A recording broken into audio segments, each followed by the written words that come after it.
Stage پر تشریف فرما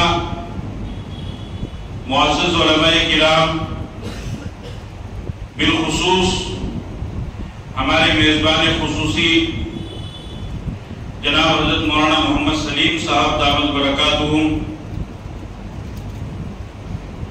حضرت مولانا قاری محمد رستم صاحب ڈیڈوانا،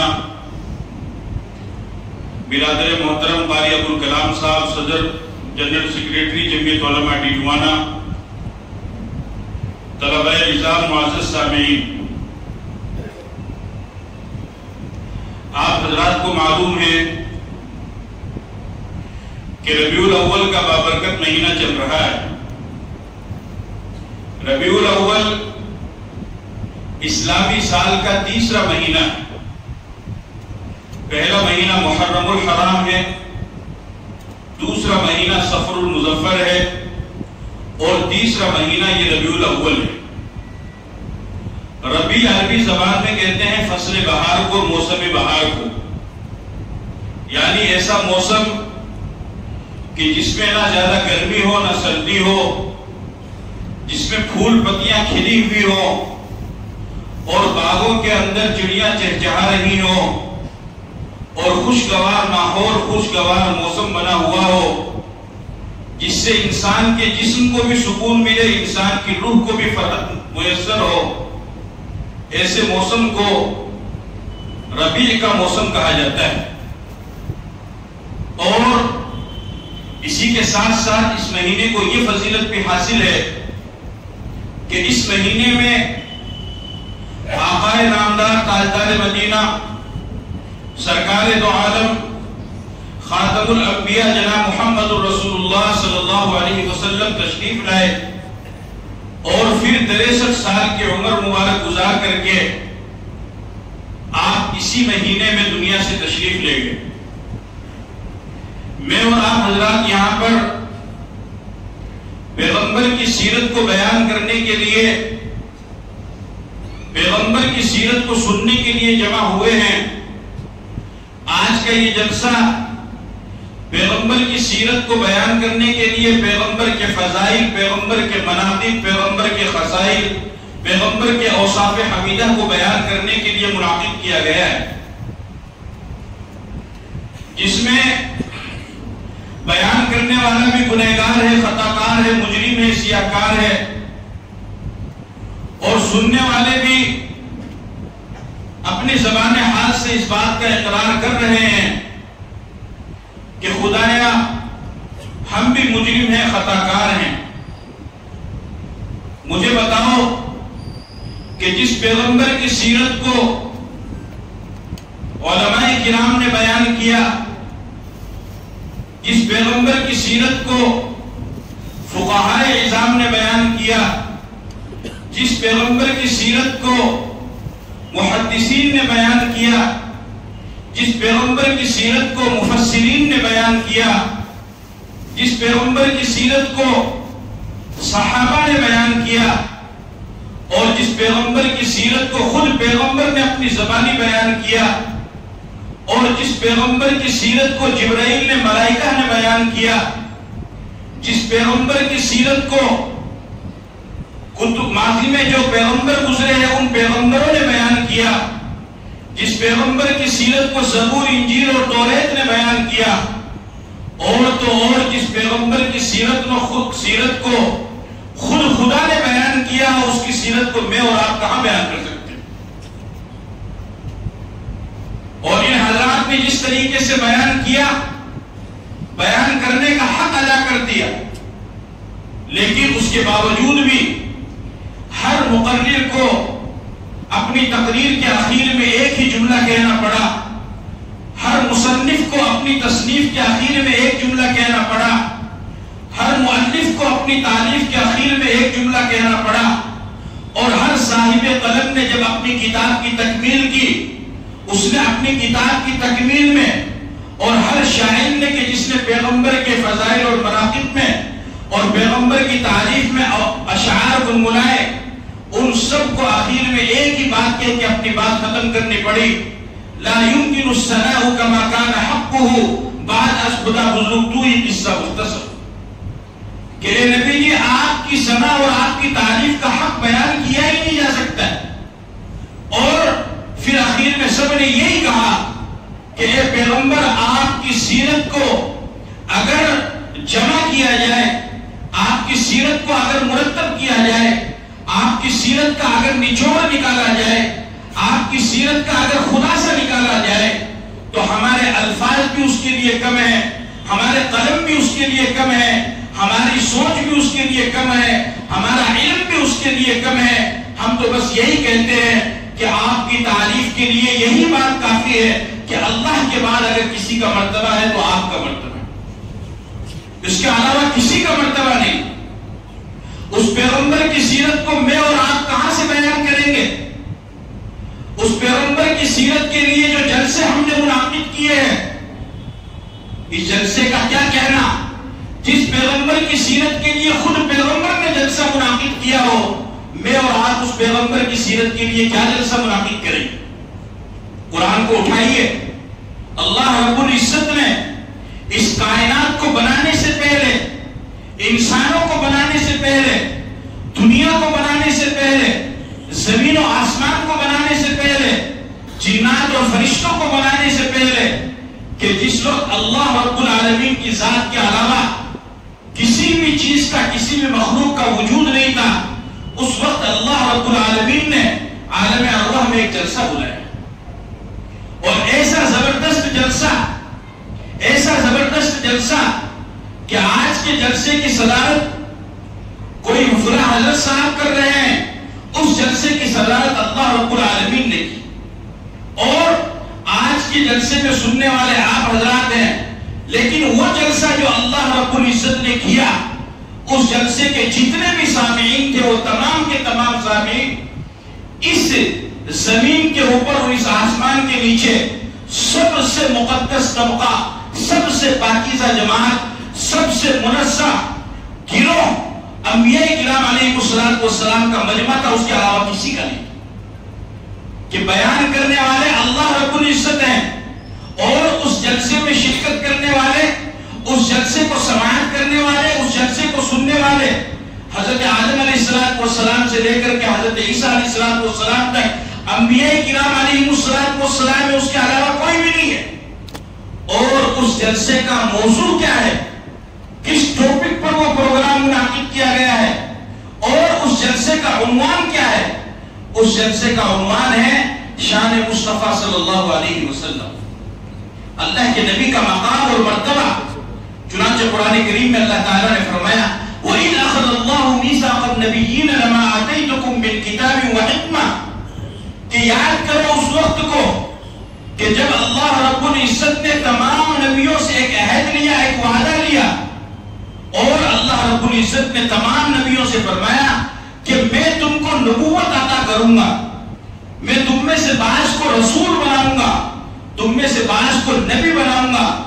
علماء کرام فرماتے ہیں کہ تقریباً 313 رسول تھے، باقی 1,24,000 انبیاء کرام علیہ السلام دنیا کے اندر آئے، اور 1,24,000 میں 313 کو اللہ نے رسول بھی بنایا۔ تو اللہ نے فرمایا کہ میں تمہیں نبی بناؤں گا، تمہیں کتاب دوں گا، تمہیں حکمت کی باتیں بتلاؤں گا۔ ان ساری باتوں کو بیان کرنے کے بعد پھر اللہ نے فرمایا کہ اے نبی کی روح، سنو اگلی بات، ثم جاءکم رسول مصدق لما معکم، پھر تمہارے پاس میں میرا ایک رسول آئے گا، میرا ایک نبی آئے گا، اور جو کچھ بھی تم لے کر کے آئے ہو، جو پیغام تم لے کر کے آئے ہو، جو شریعت تم لے کر کے آئے ہو، اور تم نے جس شریعت کو، جن احکامات کو اپنی امت کو بتلایا ہے، میرا وہ نبی آئے گا اور آ کر کے تمہاری اس لائی ہوئی شریعت کی تائید کرے گا، اس کی تاکید کرے گا، اس کی تصدیق کرے گا، اس کے بارے میں لوگوں کو بتلائے گا۔ لیکن تم اگلی بات بھی یاد رکھو، لَتُؤْمِنُنَّ بِهِ وَلَتَنْصُرُنَّهُ، کہ جب میرا نبی دنیا کے اندر آئے تو تم سب کو اس نبی کے اوپر ایمان بھی لانا ہے اور اس نبی کی مدد بھی کرنی ہے۔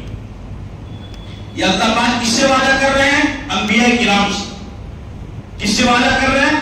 اپنے نبی کی شان کو سنو کہ ابھی نبی پاک صلی اللہ علیہ وسلم کا وجود بھی نہیں ہے، ابھی نبی پاک صلی اللہ علیہ وسلم وسلم کی ذات گرامی اور آپ کا تصور، آپ کا چہرے مبارک اور عالم تصور میں بھی آپ نہیں آئے ہیں کہ اس سے پہلے اللہ رب العزت آپ کی نبوت کا اقرار کروا رہے ہیں اور انبیاء سے کروا رہے ہیں۔ حالانکہ ایک وقت انسان کے اوپر ایسا گزرتا ہے کہ اس وقت میں انسان کی کوئی اہمیت نہیں رہتی ہے، اس کا کچھ اتا پتہ نہیں رہتا ہے۔ هل اتى على الانسان حين من الدهر لم يكن شيئا مذكورا، ایک وقت انسان کے اوپر ایسا آتا ہے کہ وہ بالکل ناچیز ہوتا ہے، اس کا تذکرہ تک نہیں ہوتا ہے۔ اور یہ حقیقت ہے، جب ظاہر سی بات ہے جب ہم دنیا کے اندر نہیں آئے تو اس وقت ہمارا کوئی تذکرہ بھی نہیں تھا۔ شادی ہوتی ہے، شادی کے 1 سال کے بعد 2 سال کے بعد اللہ تعالیٰ میاں بیوی کو اولاد عطا فرماتے ہیں۔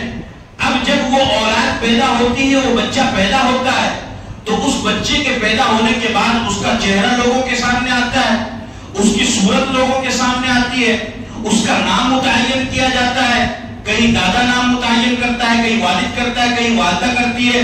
لیکن جب تک اس بچے کی ولادت نہیں ہوگی اس وقت تک نہ تو اس بچے کا چہرہ کسی کے سامنے ہوگا، نہ اس بچے کا نام کسی کے سامنے ہوگا۔ ایک وقت ایسا انسان کے اوپر آتا ہے، اور یہ وقت ہر انسان کے اوپر آتا ہے کہ اس کا وجود اور اس کا تذکرہ تک نہیں ہوتا ہے۔ لیکن قربان جاؤ ہمارے آقا نامدار تاجدار مدینہ سرکار دو عالم خاتم الانبیاء جناب محمد رسول اللہ صلی اللہ علیہ وسلم کی ذات گرامی پر کہ ابھی آپ کا وجود بھی نہیں ہوا ہے، اور اللہ رب العزت انبیاء کرام علیہ السلام نے سے آپ کی نبوت کا اقرار کروا۔ لَتُؤْمِنُنَّ بِهِ، تم اس پر ایمان لانا۔ علماء کرام بیٹے جب اگر اس پر لام لگ جائے تو لام عربی میں تاکید کے لیے آتا ہے، اور پھر اگلا جو نون ہے جس پر تشدید آ رہا ہے اس کو کہتے ہیں نون تاکید، بانون تاکید ثقیلہ، یہ کلمے کو مضبوط کرنے کے لیے آتا ہے۔ لَتُؤْمِنُنَّ بِهِ وَلَتَنْصُرُنَّهُ، ہر حال میں یقینی طور پر ضرور بھی ضرور اس نبی کی نبوت پر تمہیں ایمان بھی لانا ہے اور تمہیں اس کی مدد بھی کرنی ہے۔ یعنی مطلب یہ ہے کہ اگر تمہارے زمانے میں وہ نبی آ جائے تو تمہیں اپنی نبوت سے دوش ہونا پڑے گا اور اس نبی کی نبوت کا تمہیں اقرار کرنا پڑے گا، اس نبی کی نبوت کا اقرار کرنا پڑے گا، اس لیے کہ آپ علیہ السلام تمام نبیوں کے سردار ہیں۔ چنانچہ کتابوں کے اندر آتا ہے کہ ایک موقع پر حضرت عمر رضی اللہ تعالی عنہ نے اللہ کے نبی صلی اللہ علیہ وسلم سے ارشاد فرمایا کہ یا رسول اللہ، ایک قریشی یہودی میرا دوست ہے، میں نے اس سے توریت کی کچھ باتیں جمع کی ہے، بہت زبردست اور بہت بہترین باتیں ہیں جو توریت میں لکھی گئی۔ توریت موسیٰ علیہ السلام پر نازل ہوئی ہے، تو اگر آپ اجازت دیں تو میں آپ کو وہ باتیں سنا دوں۔ اللہ کے نبی صلی اللہ علیہ وسلم سخت غصہ ہوئے اور غصے سے لال پیلے ہو گئے، اور ایک صحابی ساتھ میں بیٹھے ہوئے انہوں نے حضرت عمر رضی اللہ تعالیٰ عنہ سے فرمایا تھا کہ پیغمبر کا چہرہ نہیں دیکھ رہے ہو، نبی کیسے غصہ ہو رہے، تم کس چیز کی بات کر رہے ہو؟ چنانچہ حضرت عمر رضی اللہ تعالیٰ عنہ کے پاس میں ایک فارمولہ تھا، ایک وظیفہ تھا، اور ایسا زبردست وظیفہ تھا کہ جب اللہ کے نبی غصہ ہوتے تھے حضرت عمر رضی اللہ تعالیٰ عنہ فوراً اس وظیفے کو پڑھتے تھے، اللہ کے نبی کا غصہ ختم ہو جاتا۔ وہ وظیفہ کیا ہے؟ حضرت عمر نے اسی وظیفے کو پڑھا، رضیت باللہ ربا وبالاسلام دینا وبمحمد رسول النبی، فرمایا کہ میں راضی ہوا اللہ سے رب ہونے کے اعتبار سے، اسلام سے راضی ہوا دین ہونے کے اعتبار سے، اور محمد سے راضی ہوا نبی اور رسول ہونے کے اعتبار سے۔ چنانچہ آپ کا غصہ کافر ہو گیا۔ پھر اس کے بعد آپ علیہ السلام نے ارشاد فرمایا کہ عمر، تم مجھے یہ کہہ رہے ہو کہ موسیٰ علیہ السلام پر جو توریت نازل ہوئی اس توریت میں کچھ باتیں ہیں، کچھ پوائنٹ کی باتیں ہیں، کچھ اہم باتیں ہیں، کچھ قیمتی باتیں ہیں، کچھ اقوال ذری ہیں، میں نے ان کو جمع کیا، میں آپ کو وہ سنانا چاہتا ہوں، تم یہ کہہ رہے ہو؟ آپ نے فرمایا عمر سنو، لو کان موسیٰ حیا لما وسعہ الا اتباعی، اگر موسیٰ کی موجودگی میں آ جاؤں یا میری موجودگی میں موسیٰ آ جائے تو موسیٰ کو بھی میری اتباع کرنا پڑے گا، اس وقت بھی میں نبی رہوں گا اور میرا ہی ان کو کلمہ پڑھنا پڑے گا۔ یہ کس کے لیے فرمایا؟ حضرت موسیٰ علیہ السلام کے لیے۔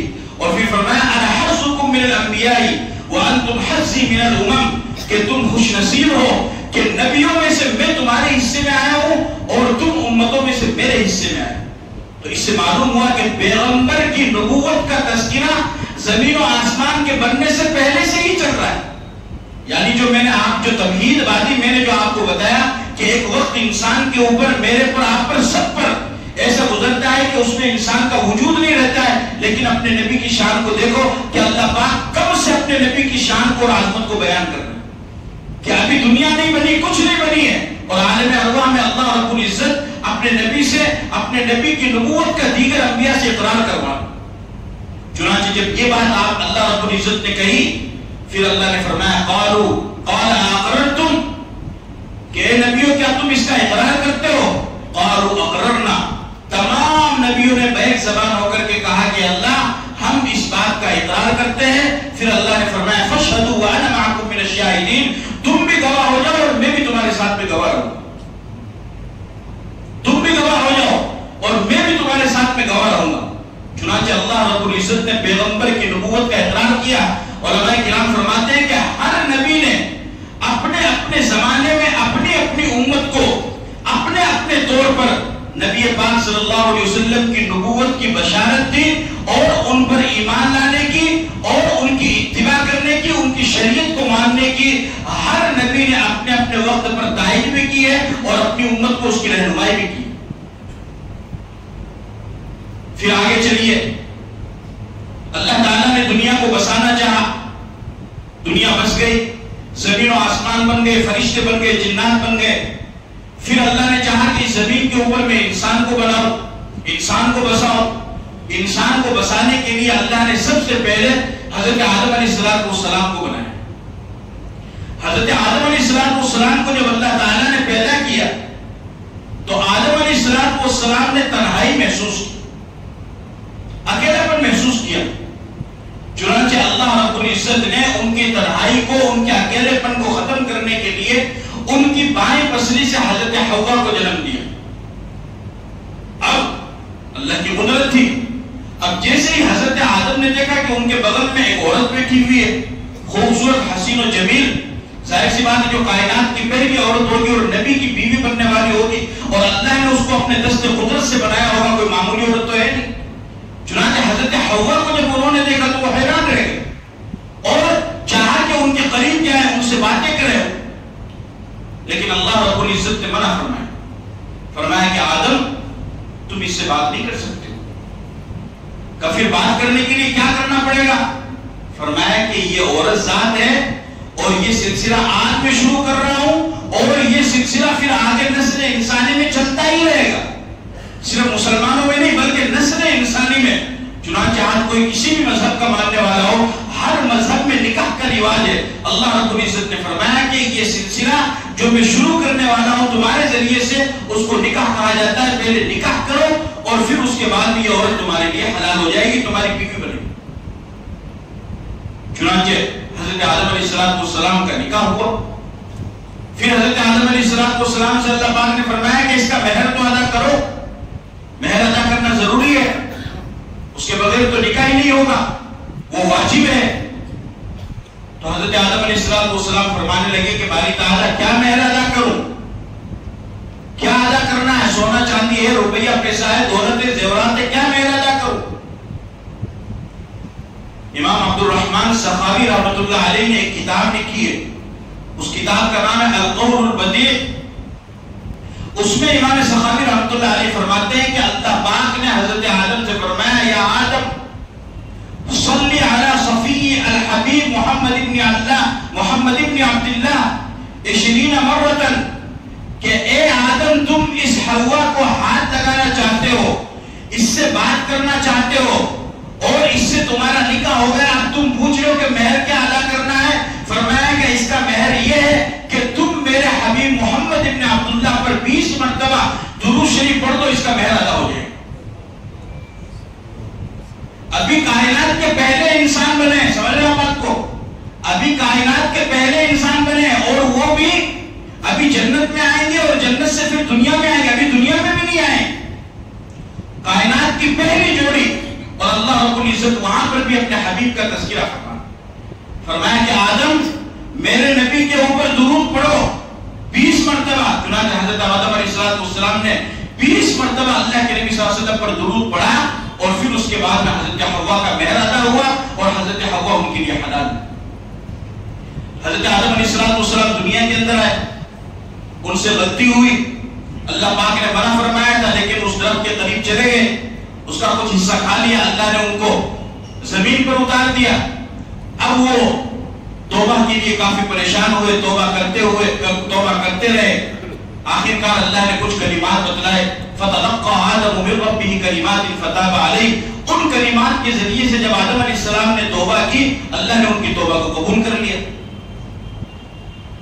چنانچہ مستدرک حاکم کے اندر ایک روایت, مستدرک حاکم علی الصحیحین, حدیث کی بہت زبردست کتاب, یعنی جو حدیث کی مشہور دو کتابیں ہیں, ایک تو بخاری شریف اور ایک مسلم شریف. بخاری شریف کے بارے میں علماء کرام فرماتے ہیں اصح الکتب بعد کتاب اللہ, کہ اللہ کی کتاب قرآن کریم کے بعد اس روئے زمین کے اوپر سب سے بہترین اور صحیح ترین کتاب کوئی ہے تو وہ بخاری شریف. اتنی زبردست کتاب. امام بخاری رحمۃ اللہ علیہ فرماتے ہیں کہ جب بھی میں نے بخاری شریف کے اندر حدیث لکھی, پہلے غسل کیا, 2 رکعت نفل نماز پڑھی, پھر اس کے بعد میں نے بخاری شریف کے اندر حدیث نقل کی. اور بعض علماء فرماتے ہیں کہ مسلم شریف, لیکن بخاری شریف کے بعد تو بہرحال مسلم شریف کا درجہ ہے. بہت ساری حدیثیں ایسی ہیں کہ جن کو امام بخاری اپنی کتاب بخاری میں نہیں لائے, لیکن وہ بخاری کی شرط کے مطابق ہے, سند اور متن کے اعتبار سے اور اسماء و رجال کے اعتبار سے. اور اسی طریقے سے بہت ساری حدیثیں ایسی ہیں کہ ان کو امام مسلم اپنی مسلم میں نہیں لے کر آئے, لیکن وہ تمام حدیثیں مسلم شریف کی شرط کے مطابق ہے. ان تمام حدیثوں کو مستدرک حاکم کے اندر جمع کیا گیا. اور علماء کرام تو جانتے ہیں, آپ حضرات کی معلومات کے لیے بتاؤں کہ لغت حدیث کے اندر جس کو 1,00,000 حدیث یاد ہو اس کو حافظ کہا جاتا ہے, حافظ الحدیث. اور جس کو 3,00,000 حدیثیں یاد ہو اس کو حجت کہا جاتا ہے. اور جس کو اللہ کے نبی کی تمام حدیثیں سند اور متن کے ساتھ زبانی یاد ہو اس کو حاکم کہا جاتا ہے. یہ اتنا بڑا امام ہے اور پوری کائنات کے اندر, پوری امت کے اندر صرف یہی ایک شخص گزرا ہے کہ جس کو اللہ کے نبی کی تمام حدیثیں سند اور متن کے ساتھ میں یاد تھی. سند کسے کہتے ہیں اور متن کسے کہتے ہیں؟ سند کہتے ہیں محدثین نے جو کتابیں لکھی ہے, جیسے بخاری شریف ہے, مسلم شریف ہے, ترمذی, ابو داؤد ہے, ابن ماجہ ہے, نسائی شریف وغیرہ وغیرہ. تو محدثین نے جو اپنی سند بیان کی ہے تو اپنے سے لے کر کے اللہ کے نبی تک, جتنے صحابی تک جتنے بھی لوگ ہیں, ان تمام کے تمام جتنے بھی درمیان میں لوگ ہیں ان کو سند بیان کرنے والے کہا جاتا ہے, راوی کہا جاتا ہے. جیسے بخاری شریف کی پہلی حدیث ہے, وَبِهِ قَالَ حَدَّثَنَا الْحُمَيْدِيُّ قَالَ حَدَّثَنَا سُفْيَانُ قَالَ أَخْبَرَنَا مُحَمَّدُ بْنُ إِبْرَاهِيمَ التَّيْمِي أنه سمع علقمة بن وقاص الذي يقول سمعت عمر بن الخطاب رضي الله تعالى عنه على المنبر يقول سمعت رسول الله صلى الله عليه وسلم يقول إنما الأعمال بالنيات وإنما لامرئ ما نوى فمن كانت هجرته إلى دنيا يصيبها أو إلى امرأة يتزوجها فهجرته إلى ما هاجر إليه. یہ بخاری کی پہلی روایت سند کے ساتھ. اس میں حمیدی سے لے کر کے اللہ کے نبی تک جتنے بیان کرنے والے ہیں یہ راوی ہے, اس کو سند کہا جاتا ہے. بخاری شریف کی آخری حدیث ہے, وبه قال حدثنا احمد بن اشراب قال حدثنا محمد بن فضيل عن ابي القعقاع عن ابي زرعه عن ابي هريره رضي الله تعالى عنه وعنهم قال رسول الله صلى الله عليه وسلم كلمتان حبيبتان الى الرحمن خفيفتان على اللسان ثقيلتان في الميزان سبحان الله وبحمده سبحان الله العظيم. یہ بخاری کی آخری روایت. تو راوی سے لے کر کے صحابی تک, نبی تک جو بیان کرنے والا ہے اس کو تو سند کہا جاتا ہے, اور پھر پیغمبر نے جس چیز کو بیان کیا اس کو متن کہا جاتا ہے. اس طریقے سے سند اور متن کے ساتھ میں جس کو اللہ کے نبی کی تمام حدیثیں یاد ہو اس کو حاکم کہا جاتا ہے. اور یہ مستدرک حاکم کا جو مصنف ہے اس کو یہ فضیلت حاصل ہے. چنانچہ انہوں نے اپنی مستدرک حاکم علیہ الصحیحین میں ایک روایت نقل کی.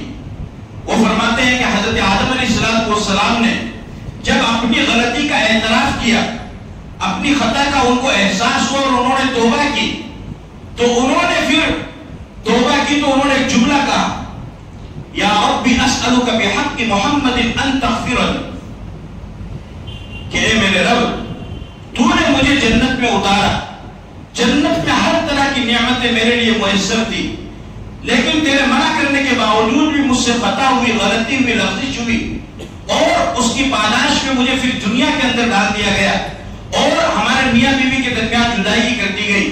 اب میں تجھ سے اس غلطی کی معافی چاہتا ہوں، توبہ کرتا ہوں، اور میں تجھ سے معافی چاہتا ہوں محمد کے ذریعے سے، کہ محمد کے واسطے سے آپ مجھے معاف فرما دیجیے۔ کون فرما رہے ہیں؟ آدم پہلے انسان ہے۔ اللہ پاک نے فرمایا کیف عرفت محمد ولم اخلقہ، آدم تو نے محمد کو کیسے پہچان لیا؟ ابھی تو میں نے محمد کو پیدا ہی نہیں کیا ہے۔ تو حضرت آدم علیہ السلام نے ارشاد فرمایا کہ باری تعالی اذا نفخت فیک من روحک، کہ جب آپ نے مجھے پیدا کیا اور میرے جسم میں آپ نے روح ڈالی، آپ نے جان ڈالی، رفعت راسی فرأیت علی قوائم العرش مکتوبا لا الہ الا اللہ محمد رسول اللہ۔ حضرت آدم فرماتے ہیں کہ اللہ جب آپ نے مجھے پیدا کیا اپنے ہاتھوں سے اور میرے جسم میں آپ نے روح ڈالی، میں نے اپنے سر کو اٹھایا تو میں نے عرش پر لکھا ہوا دیکھا لا الہ الا اللہ محمد رسول اللہ۔ حضرت آدم فرماتے ہیں کہ میں پہچان گیا کہ تیرے نام کے ساتھ جس کا نام جڑا ہوا ہے وہ ضرور بھی ضرور یقینی طور پر کوئی ایسی قابل ہستی ہے، کوئی ایسی عظیم الشان ذات گرامی وہ ہے کہ اس کا بہت بڑا مقام اور مرتبہ ہوگا۔ میں اپنی غلطی کی معافی اس محمد کے ذریعے سے چاہتا ہوں۔ اللہ پاک نے فرمایا یا آدم قد صدقت، کہ اے آدم تو نے بالکل سچ کہا ہے، میں نے عرش پر لکھا رکھا ہے لا الہ الا اللہ محمد رسول اللہ۔ اور پھر اللہ پاک نے ارشاد فرمایا لولا محمد ما خلقتک، کہ آدم اس سے بھی اگلی بات سنو، اگر اس محمد کو پیدا نہ کرنا ہوتا تو میں تجھے بھی پیدا نہ کرتا، نہ زمین بنتی، نہ آسمان بنتے، نہ جنات بنتے، نہ فرشتے بنتے، نہ دریا بنتے، نہ پہاڑ بنتے، نہ درخت بنتے، نہ انسان بنتے، کوئی بھی نہیں بنتا اگر میرے نبی کو نہ بنانا ہوتا۔ اس کائنات کو اگر اللہ نے بسایا ہے، اس کائنات کو اگر اللہ نے سجایا ہے تو وہ صدقہ ہے میرے اور آپ کے پیغمبر محمد رسول اللہ صلی اللہ علیہ وسلم، کہ ابھی آپ کا وجود مبارک بھی نہیں ہے اور اللہ رب العزت شروع سے ہی آپ کا ذکر فرمایا۔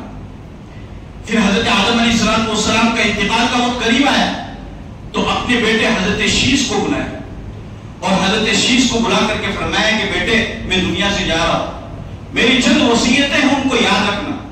ایک وصیت تو یہ ہے کہ تقوی کو اختیار کرنا، اللہ سے ڈرتے رہنا، اور پھر آخر میں ایک وصیت فرمائی کہ جب بھی تمہیں کسی چیز کی حاجت ہو، ضرورت ہو، تو تم محمد کے واسطے سے اللہ سے سوال کرنا، اللہ سے مانگنا، اللہ پاک فوراً تمہاری حاجت کو پوری فرما دے۔ حضرت شیخ فرمانے لگے کہ ابا جان کی محمد کو،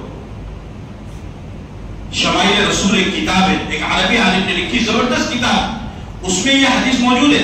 حضرت آدم علیہ السلام نے فرمایا کہ بیٹے جب میں جنت کے اندر تھا تو جنت میں نے کوئی درخت اور کسی درخت کا پتا ایسا نہیں دیکھا کہ جس پر محمد کا نام لکھا ہوا نہ ہو۔ فرمایا کہ جنت کی کسی کھڑکی پر میں نے نہیں دیکھا، جنت کی کوئی کھڑکی ایسی نہیں تھی کہ جس پر محمد کا نام لکھا ہوا نہ ہو۔ فرمایا کہ حوروں کی پیشانی پر محمد کا نام لکھا۔ فرمایا کہ جنت کے جس کونے میں بھی گیا، جہاں پر بھی گیا، ان تمام جگہوں پر میں نے محمد کا نام لکھا ہوا پایا، اور یہ ایک نبی ہے جو آگے چل کر کے پہلا، لہذا جب تمہیں ضرورت پڑے تم ان کے واسطے سے سوال کرنا، اللہ سے دعا کرنا، اللہ تمہاری مراد کو پوری کرنا۔ سمجھ رہے ہو اپنے نبی کا مقام اور مرتبہ؟ سمجھ رہے ہو اللہ پاک کس طریقے سے نبی کا تذکرہ فرما رہے ہیں؟ ابھی تو آئے بھی نہیں، ابھی تو بہت لمبا ٹائم ہے۔ آگے چلیے، حضرت موسیٰ علیہ السلام نے اپنے زمانے میں بشارت دی، لوگوں کو بتلایا، اور پھر آخر میں بنی اسرائیل کے جو آخری نبی حضرت عیسیٰ علیہ السلام جب دنیا کے اندر تشریف لائے تو ان کو تو اللہ نے ایسا پابند کیا کہ انہوں نے تو نام لے کر کے آپ کی بشارت دی، یا بنی اسرائیل انی رسول اللہ الیکم مصدقا لما بین یدی من التوراۃ ومبشرا برسول یاتی من بعدی اسمہ احمد۔ فرمایا کہ اے بنی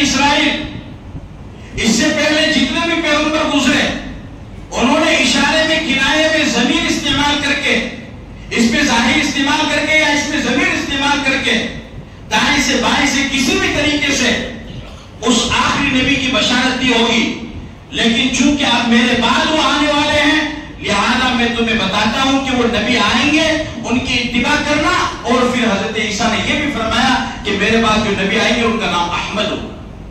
چنانچہ آپ صلی اللہ علیہ وسلم کے دو ذاتی نام تھے، محمد، ویسے تو محمد ہی ہے، محمد اور احمد، باقی آپ کے جتنے بھی نام ہیں وہ صفاتی نام۔ حضرت عیسیٰ علیہ السلام اس کی خوشخبری دے رہے ہیں۔ حضرت ابراہیم علیہ السلام جو پیغمبروں کے جن کو ابو الانبیاء کہا جاتا ہے، بے شمار پیغمبر اللہ تعالیٰ نے ان کی نسل میں پیدا فرمائے۔ بنی اسرائیل کے جتنے بھی پیغمبر ہیں وہ تمام کے تمام حضرت ابراہیم کی اولاد۔ حضرت ابراہیم کے دو بیٹے، ایک حضرت اسحاق اور ایک حضرت اسماعیل۔ حضرت اسحاق علیہ السلام جو پیغمبر ہیں ان کی نسل سے اللہ پاک نے بنی اسرائیل میں 18,000 پیغمبر کو پیدا فرمایا۔ کتنے؟ 18,000 پیغمبر کو حضرت ابراہیم علیہ السلام کا اللہ تعالیٰ نے امتحان لیا، زبردست امتحان لیا، اور اللہ نے بیان بھی فرمایا کہ ہم نے ابراہیم کو آزمایا، ابراہیم کا امتحان لیا اور زبردست امتحان لیا، اور ابراہیم ان تمام امتحانات میں کامیاب ہو۔ وَإِذِ ابْتَلَىٰ إِبْرَاهِيمَ رَبُّهُ بِكَلِمَاتٍ فَأَتَمَّهُنَّ، ہم نے جو بھی امتحان ابراہیم کا لیا تمام امتحانات کو کامیاب۔ کیا امتحان تھا؟ آنکھ کھلی تو باپ بھی مشرک، ماں بھی مشرک، پوری قوم مشرک، بادشاہ وقت کا نمرود وہ مشرک، ساری قوم کفر و شرک کی دلدل کے اندر پڑی ہوئی ہے۔ ایک اکیلا ابراہیم کھڑا ہوتا ہے اور کھڑا ہو کر کے سمجھاتا ہے، اور اپنے گھر سے تبلیغ کا کام شروع کرتا ہے، اپنے ماں باپ کو کہتا ہے، اپنے باپ کو سمجھاتا ہے، یا ابت لم تعبد ما لا يسمع ولا يبصر ولا يغني عنك شيئا یا ابت لا تعبد الشیطان ان الشیطان کان للرحمن عصیا۔ ابا جان اس میں کچھ بھی نہیں رکھا ہے، آپ کہاں ان پتھروں کے سامنے اپنی ضرورت کو پر رکھ رہے ہو اور اپنی حاجت کا سوال کر رہے ہو؟ ان کی تو حالت یہ ہے لا یستطیعون نصرهم ولا انفسهم ينصرون، یہ خود کی مدد نہیں کر سکتے، تمہاری مدد کہاں سے کریں گے؟ ان الذين تدعون من دون الله لن يخلقوا ذبابا ولو اجتمعوا له۔ اللہ پاک فرماتے ہیں کہ اللہ کو چھوڑ کر کے تم جن کے سامنے اپنے سروں کو جھکاتے ہو اور جن کو اپنا معبود سمجھتے ہو اور مؤثر بھی سمجھتے ہو، وہ تو اتنے کمزور ہیں، اتنے کمزور ہیں کہ وہ سارے کے سارے مل کر کے ایک مکھی کو بھی پیدا نہیں کر سکتے۔ وَيَسْلُبُهُمُ الذُّبَابُ شَيْئًا لَا يَسْتَنقِذُهُ مِنْهُ، اگر ان کے سامنے رکھی ہوئی کوئی چیز مکھی اٹھا کر کے لے جائے وہ اس کو واپس نہیں لے سکتے ہیں۔ فرمایا ضعف الطالب والمطلوب، اس سے مراد مانگنے والا اور جس سے مراد مانگی جا رہی دونوں کے دونوں کمزور۔ ابراہیم علیہ السلام نے اپنی قوم کو سمجھایا، والدین کو سمجھایا، باپ نے بجائے سمجھنے کے کیا کہا؟ لَإِن لَّمْ تَنْتَهِ لَأَرْجُمَنَّكَ وَأَهْجُرْنِي مَلِيًّا، کہ ابراہیم خبردار، ہم باپ دادا کے زمانے سے یہ کام کرتے ہوئے آ رہے ہیں، اگر تو باز نہیں آیا اور تو نے توحید کی دعوت کو بند نہیں کیا تو میں تجھے اپنے گھر سے نکال دوں۔ فرمایا ٹھیک ہے، سلام علیک کے ساتھ استغفر ربی انہ کان بی حفیہ، میں اللہ سے دعا کروں گا، اور سلام کر کے نکل گئے۔ پہلا امتحان آگ میں ڈالا گیا، دوسرا امتحان، اور 86 سال کی عمر میں ایک بیٹا ملا، تیسرا امتحان، اور اپنی بیوی اور اپنے بچے کو لے کر کے کہاں چھوڑ کر کے آؤ؟ وادی غیر ذی زرع کے اندر، وہاں چھوڑ کر کے آؤ، یہ امتحان، پھر اپنے بچے کو ذبح کرو، یہ امتحان، پھر بیت اللہ کی تعمیر۔ اس طریقے سے مختلف امتحانات اللہ پاک نے ابراہیم علیہ السلام کے لیے، اور ابراہیم علیہ السلام ان تمام امتحانات میں کامیاب ہوئے۔ غور سے سننا، سو مت جانا، ایسے جلسے روزانہ منعقد نہیں ہوتے ہیں، اس لیے جتنی دیر تک بات مکمل ہو بالکل دھیان سے توجہ سے سننا۔ میں اللہ کے گھر میں قسم کھا کر کے تمہیں بتا رہا ہوں کہ جس طریقے سے نماز پڑھنا، روزہ رکھنا، حج کرنا، قرآن کی تلاوت کرنا یہ عبادت ہے، اسی طریقے سے نبی کی سیرت کو بیان کرنا اور نبی کی سیرت کو سننا یہ بھی عبادت ہے۔ اور جس طریقے سے ان تمام چیزوں میں ثواب ملتا ہے، مجھے میرے رب کی ذات پر یقین ہے کہ ہم جو یہاں پر بیٹھے ہیں اللہ پاک ہمیں بھی ثواب عطا فرمائے۔ اور آپ سب فرشتوں کے گھیرے میں، حفتہم الملائکہ، جہاں پر دین اسلام کی اور خیر کی مجلس لگتی ہے، فرشتے ان مجلسوں کو گھیرتے ہیں فرشتوں کی نگرانی میں۔ اس لیے صحبت جانا، غفلت کے اندر نہ رہنا، بہت توجہ کے ساتھ میں سننا۔ اور سننا کہ ہم جس پیغمبر کے امتی ہیں وہ پیغمبر حضرت ابراہیم علیہ السلام کی دعاؤں کا ثمرہ ہے. حضرت ابراہیم نے مانگا ہے تو ویسے بھی غور سے سننا ضروری ہو جاتا ہے. چنانچہ جب حضرت ابراہیم علیہ السلام ان امتحانات میں کامیاب ہوئے تو انہوں نے اللہ سے انعام مانگا. انعام کیا مانگا؟ ربنا وابعث فیہم رسولا منہم یتلو علیہم آیاتک ویعلمہم الکتاب والحکمت ویزکیہم، کہ اے ہمارے رب ان میں ایک رسول مبعوث فرما. ابراہیم علیہ السلام نے دو دعائیں مانگی. رب ہب لی من الصالحین، کہ اے میرے رب مجھے بیٹا دے، مجھے اولاد دے. اولاد دینے والا کون ہے؟ اولاد دینے والا کون ہے؟ کیا کوئی پیر اولاد دے سکتا ہے؟ کوئی ولی اولاد دے سکتا ہے؟ کوئی کتب ابدال اولاد دے سکتا ہے؟ کوئی صحابی، کوئی نبی بھی اولاد نہیں دے سکتا. حضرت عائشہ رضی اللہ تعالیٰ عنہ جو آپ کی سب سے لاڈلی اور آپ کی روایات کو خاتون میں سب سے زیادہ بیان کرنے والی حضرت عائشہ ہے، وہ بھی فرماتی ہے کہ یا رسول اللہ میرا جی چاہتا ہے کہ میری گود بھی ہری ہو اور میری گود میں بھی بچہ ہو. آپ نے فرمایا کہ عائشہ یہ تو میرے بھی اختیار میں نہیں ہے، تو میرے رب کی اختیار ہے. کہ پیغمبر نے منع کر دیا تو دوسرا کون دے سکتا ہے؟ حضرت ابراہیم علیہ السلام نے کس کو پکارا؟ اللہ کو پکارا کہ اللہ میری عمر زیادہ ہو چکی ہے لیکن مجھے اپنی نسل کو ہاجرہ سے چلانا ہے، لہذا مجھے اولاد دے. رب حب لی من الصالحین. حضرت ابراہیم علیہ السلام کو حکم ہوا کہ اپنی بیوی اور اپنے بچے کو لے کر کے ہجرت کرو. ہجرت کر لی اور کہاں پہنچے؟ وادی غیر ذی زرع، یعنی جہاں پر ابھی موجودہ وقت میں کعبہ ہے، مکہ ہے. اس وقت کا حال اللہ نے قرآن میں بیان فرمایا کہ ایسی وہاں کی کنڈیشن تھی، ایسی صورتحال تھی کہ وہاں پر انسان تو دور کی بات جانور بھی نظر نہیں آتے تھے. ایسے سنسان علاقے میں اللہ پاک نے ابراہیم کو حکم دیا کہ تم یہاں پر چھوڑو. آپ بتاؤ کوئی معمولی بات؟ جوان بیوی ہو اور اس کی گود میں چھوٹا سا معصوم سا بچہ ہو، تو معصوم سا بچہ اپنا تو دور کی بات اگر دشمن کا ہو تو بھی پیارا لگتا ہے، تب بھی انسان اس کے اوپر رحم کھا جاتا ہے. ایسے سنسان جنگل میں جوان عورت ہے، معصوم بچہ ہے، انسانوں کا ڈر، جانوروں کا ڈر، بھیڑیوں کا ڈر، شیر اور چیتوں کا ڈر. حضرت ابراہیم علیہ السلام نے ان کو وہاں چھوڑا اور جانے لگے. جب جانے لگے تو حضرت حاجرہ نے فرمایا اِلیٰ مَن تَکِلُنَا یا ابراہیم، مجھے کوئی سسرال میں نہیں چھوڑا ہے، گھر میں نہیں چھوڑا ہے، بھائی بہنوں میں نہیں چھوڑا ہے، کسی شہر میں نہیں چھوڑا ہے، بستی میں نہیں چھوڑا ہے. اس جنگل میں جوان بیوی آپ کی اور پھر یہ بچہ، چلو میٹ کر تو اس بچے کی طرف تو رہ کر کیا کر رہے ہو؟ ابراہیم کس کے بھروسے ہمیں چھوڑ کر کے جا رہے؟ اب ابراہیم علیہ السلام کو اللہ کی طرف سے حکم تھا کہ جواب بھی نہیں دینا اور بولنا بھی نہیں. دیکھو نبی کا کیسے اللہ پاک انتظام کر رہے ہیں. پھر آخر وہ بھی تو نبی کی بیوی تھی حضرت حاجرہ، وہ سمجھ گئی. فرمایا اللہ امرک بہذا، ابراہیم کیا اللہ نے آپ کو حکم دیا ہے؟ تو پھر فرمایا ان اللہ امرنی، ہاں اللہ نے مجھے حکم دیا. تو حضرت حاجرہ نے فرمایا اذن لا یزکینا، اگر اللہ نے آپ کو ہمیں یہاں پر چھوڑنے کا حکم دیا ہے تو مجھے کوئی پرواہ نہیں، پھر تو اللہ ہمیں ضائع نہیں کرے گا، ہمیں کوئی تکلیف نہیں پہنچائے گا. اس لیے کہ اگر اللہ کو کوئی تکلیف پہنچانی ہوتی تو وہ عراق میں اور شام میں ہم کو تکلیف پہنچا دیتا.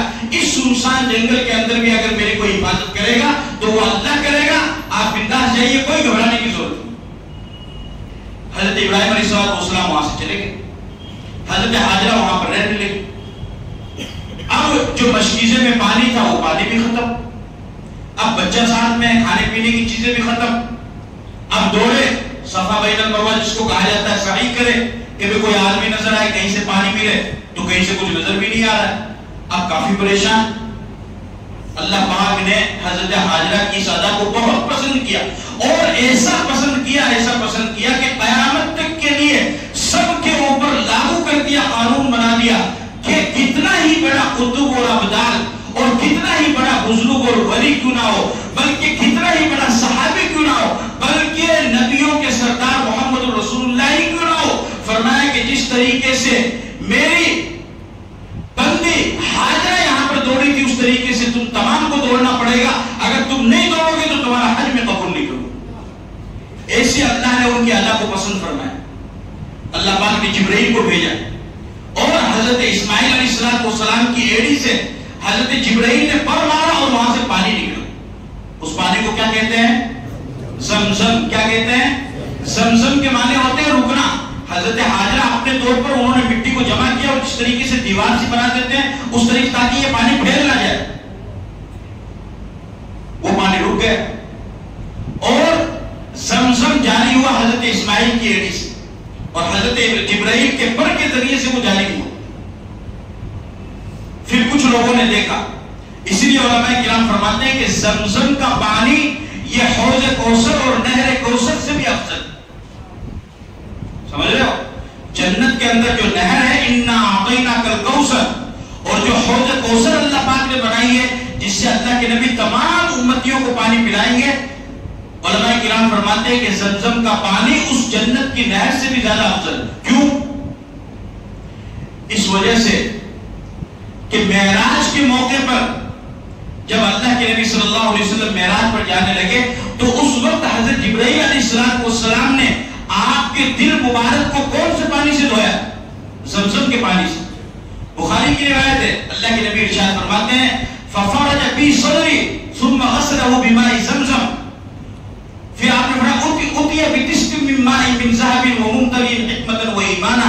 فرمایا کہ حضرت جبرائیل نے میرے سینے کو کھولا، میرے دل کو نکالا اور زمزم کے پانی سے اس کو دھویا اور اس میں حکمت اور ایمان کی جتنی باتیں تھی، جنت سے جو سونے کا تشت تھان لایا گیا تھا اس میں جتنی بھی چیزیں تھی پیالے وغیرہ اور جو حکمت اور ایمان کی باتیں تھی ان کو میرے دل کے اندر جمع کر دیا. علماء کرام فرماتے ہیں کہ اگر جنت کا پانی زمزم سے بھی افضل ہوتا تو حضرت جبرائیل کس طریقے سے دوسری چیزیں جنت سے لے کر کے آئے تھے اسی طریقے سے پانی بھی زمزم سے لے کر کے آئے، لیکن حضرت جبرائیل جنت سے پانی لے کر نہیں آئے بلکہ زمزم کے پانی سے حضرت جبرائیل نے پیغمبر کے دل کو دھویا. تو معلوم ہوا کہ سب سے افضل نبی کا سب سے افضل دل سب سے افضل فرشتے کے ذریعے سے سب سے افضل پانی سے دھویا جائے اور وہ زمزم کا پانی. ورنہ اگر جنت کا پانی اس سے افضل ہوتا تو جنت کا پانی لایا جاتا. چنانچہ زمزم وہاں سے جاری ہوا. اب کچھ لوگ وہاں سے نکلے یمن سے. یمن کے اندر قحط پڑا. قبیلہ جرہم کے کچھ لوگ انہوں نے دیکھا کہ کچھ پرندے اڑ رہے پانی کی تلاش میں نکلے. انہوں نے مشورہ کیا. وہ حضرت حاجرہ کے پاس میں فرمایا کہ ہمارے یہاں ملک میں ایسا قحط پڑا ہوا ہے، اگر آپ اجازت دیں ہم پانی کی تلاش میں نکلیں تو ہم یہاں ٹھہر جائیں. حضرت حاجرہ نے فرمایا کہ ٹھیک ہے کوئی بات نہیں، آپ یہاں ٹھہر سکتے ہو، پانی استعمال کر سکتے ہو، لیکن اس پانی پر قبضہ میرا رہے گا، آپ کی ملکیت نہیں رہے گی. اور فرمایا ٹھیک ہے کوئی بات نہیں. چنانچہ وہ وہاں رہنے لگے. پھر حضرت ابراہیم بھی تشریف لائے اور حضرت اسماعیل علیہ السلام جب بڑے ہوئے تو ان کی شادی بھی قبیلہ جرہم میں ہوئی. حضرت ابراہیم علیہ السلام جب تشریف لائے تو پھر اللہ نے حکم دیا وَإِذْ يَرْفَعُ إِبْرَاهِيمُ الْقَوَاعِدَ مِنَ الْبَيْتِ وَإِسْمَاعِيلُ کہ ابراہیم اور اسماعیل دونوں کھڑے ہو جاؤ اور کھڑے ہو کر کے بیت اللہ کی تعمیر کرو. اس لیے کہ نوح علیہ السلام کے زمانے میں جو طوفان آیا تو بیت اللہ منہدم ہو چکا تھا، ختم ہو چکا تھا. اللہ تعالیٰ نے نشانات بتلائے، بادل کے سائے کو بھیجا اور اس کے ذریعے سے ابراہیم علیہ السلام نے بیت اللہ کی تعمیر کی. اور پھر اسماعیل علیہ السلام کی اولاد میں نسل میں آگے چل کر کے اللہ رب العزت نے محمد رسول اللہ صلی اللہ علیہ وسلم کو پیدا فرمایا. حضرت ابراہیم علیہ السلام کے جو دوسرے بیٹے اسحاق ان کی نسل سے کتنے انبیاء ہیں؟ 18,000. اور حضرت اسماعیل علیہ السلام نے سے اللہ نے ان کی نسل سے صرف ایک نبی کو بھیجا. یعنی جس طریقے سے خدا اپنی وحدانیت میں اکیلا ہے، کسی کو شریک کرنا پسند نہیں کرتا ہے، اسی طریقے سے اللہ نے اپنے نبی کی نسل میں بھی اپنے نبی کو اکیلا ہی رکھا، کسی کو شریک ہونا بھی پسند نہیں کیا، اس لیے کسی کو نہیں بھیجا. حضرت اسماعیل میں آپ علیہ السلام تشریف. یہ معاملہ چلتا رہا. پھر اس کے بعد میں اور بھی واقعات آئے. چنانچہ یمن کے اندر یمن کا ایک بادشاہ گزرا تبع الحميري. تبع الحميري علماء کرام فرماتے ہیں کہ حضور کی پیدائش سے تقریباً 1000 سال پہلے یہ ملکوں کو فتح کرتا ہوا ہے اور مدینے کے اندر آیا. کس کے اندر آیا؟ مدینے کے اندر. اور مدینے کو بھی پر بھی حملہ کرنا چاہا تو یکایک اس میں اندھیرا چھا گیا. تو اس کے ساتھ یہود کے علماء بھی تھے، رہبان، اور جو نصارہ کے علماء تھے وہ سب ساتھ میں تھے. انہوں نے پوچھا کہ بھئی یہ کیا ہو؟ تو ان علماء نے بتلایا کہ بھئی تم نے کیا ارادہ کیا؟ وہ کہتا کہ میں تو اس پر حملہ کرنا چاہتا ہوں مدینے کے اوپر. تو انہوں نے فرمایا کہ تمہیں معلوم نہیں ہے، ہم نے اپنی کتابوں میں پڑھا ہے کہ اس شہر، اس وقت اس کا نام یثرب تھا، کہ اس یثرب کے اندر آخری نبی آئیں گے اور یہ ان کی ہجرت گاہ ہوگی. مولدہ بمکہ ومہجرہ بیثرب، وہ پیدا تو مکہ میں ہوں گے اور ان کی ہجرت کی جو جگہ ہوگی وہ یثرب ہوگی. تم اس کا ارادہ مت کرو، اس کا ارادہ ترک کر دو ورنہ تم خود برباد ہو جاؤ گے. چنانچہ اس نے اپنا ارادہ ترک کر دیا. پھر وہ جو یہود و نصارہ کے علماء اس کے ساتھ میں تھے، انہوں نے اس سے کہا کہ دیکھیے بادشاہ سلامت، آپ کی بڑی مہربانی ہوگی اگر آپ ہمیں ایک بات کہنے کی اجازت دیں. وہ کہنے لگا بولو.